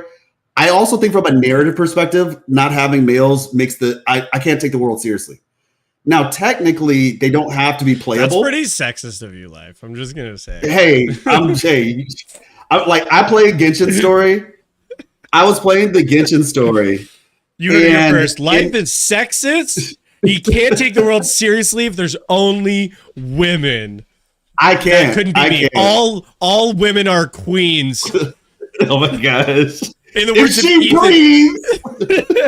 In the words of Ethan, if I could take your period cramps, I would. That's wild. No, but seriously though, this is why I actually appreciate what's his face, Cristoforo. I appreciate him so much as a character because he breaks the minutia a bit. I was playing Genshin Story, right? And in Genshin Story, if you play Notland, because I still play Genshin, I play it for the lore. The feedback is at the end of 2.0 survey, not 1.4. I thought they did it at 1.4, but either way, point is it's not going to happen until 3.0. But in the story of Notland, you have Kanish. And technically you have the other guy. He's weird though. I do not like him as a character. He looks like they call him like Goth Sasuke or something like that. Oh yeah, Emo Sasuke. Yeah. Yeah, I forgot his name. But anyway, the point is, in terms of 5 stars, Kanish is the only one. Also, one way they can fix the male problem is just by making more 4 stars. I'm pretty sure Ororan, thank you. He's weird. I dislike him so much. I'm just being honest. Like I really dislike, he's an infantilized, looking like 16, 18-year-old guy. It's annoying. And he might be older, but I hate it. Anyway, so there's a point in the story, and like I said, they can make more 4-star male characters. That would also help the problem.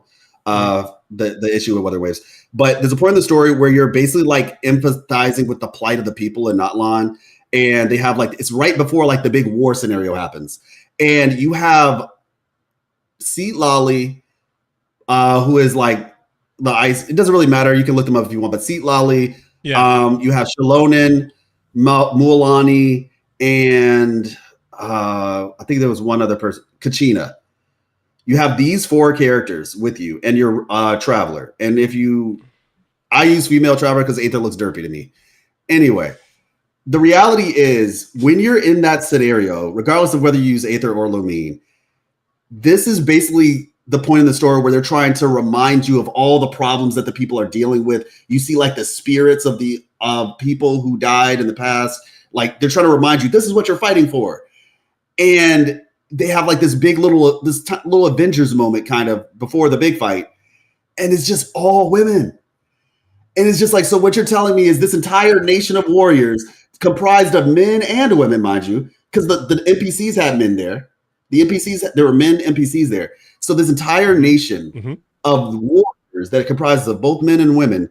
And the saviors right now are just 4 like petite, women, and it's not I don't want to make the big deal about the petite thing. You can be strong regardless of your size. But the point is, it just took me out of it. And I've never felt that way.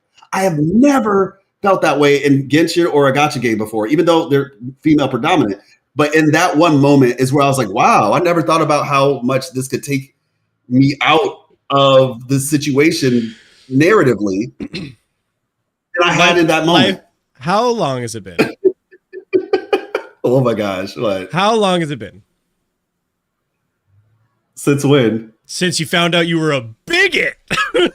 Oh my How dare you crap on these, all sense free, crap on these women and say that you can't respect them? How dare you? I just don't. I can't take your story seriously. You're right. To get to the point, you're right. If you're trying to take like it from like you're trying to like immerse yourself in the story more, trying to understand that a little bit more, like it makes total sense. If I'm trying to apply that to like a live action series that came out recently, like The Last of Us with like Ellie, oh god, she's so much smaller than everything. Like I am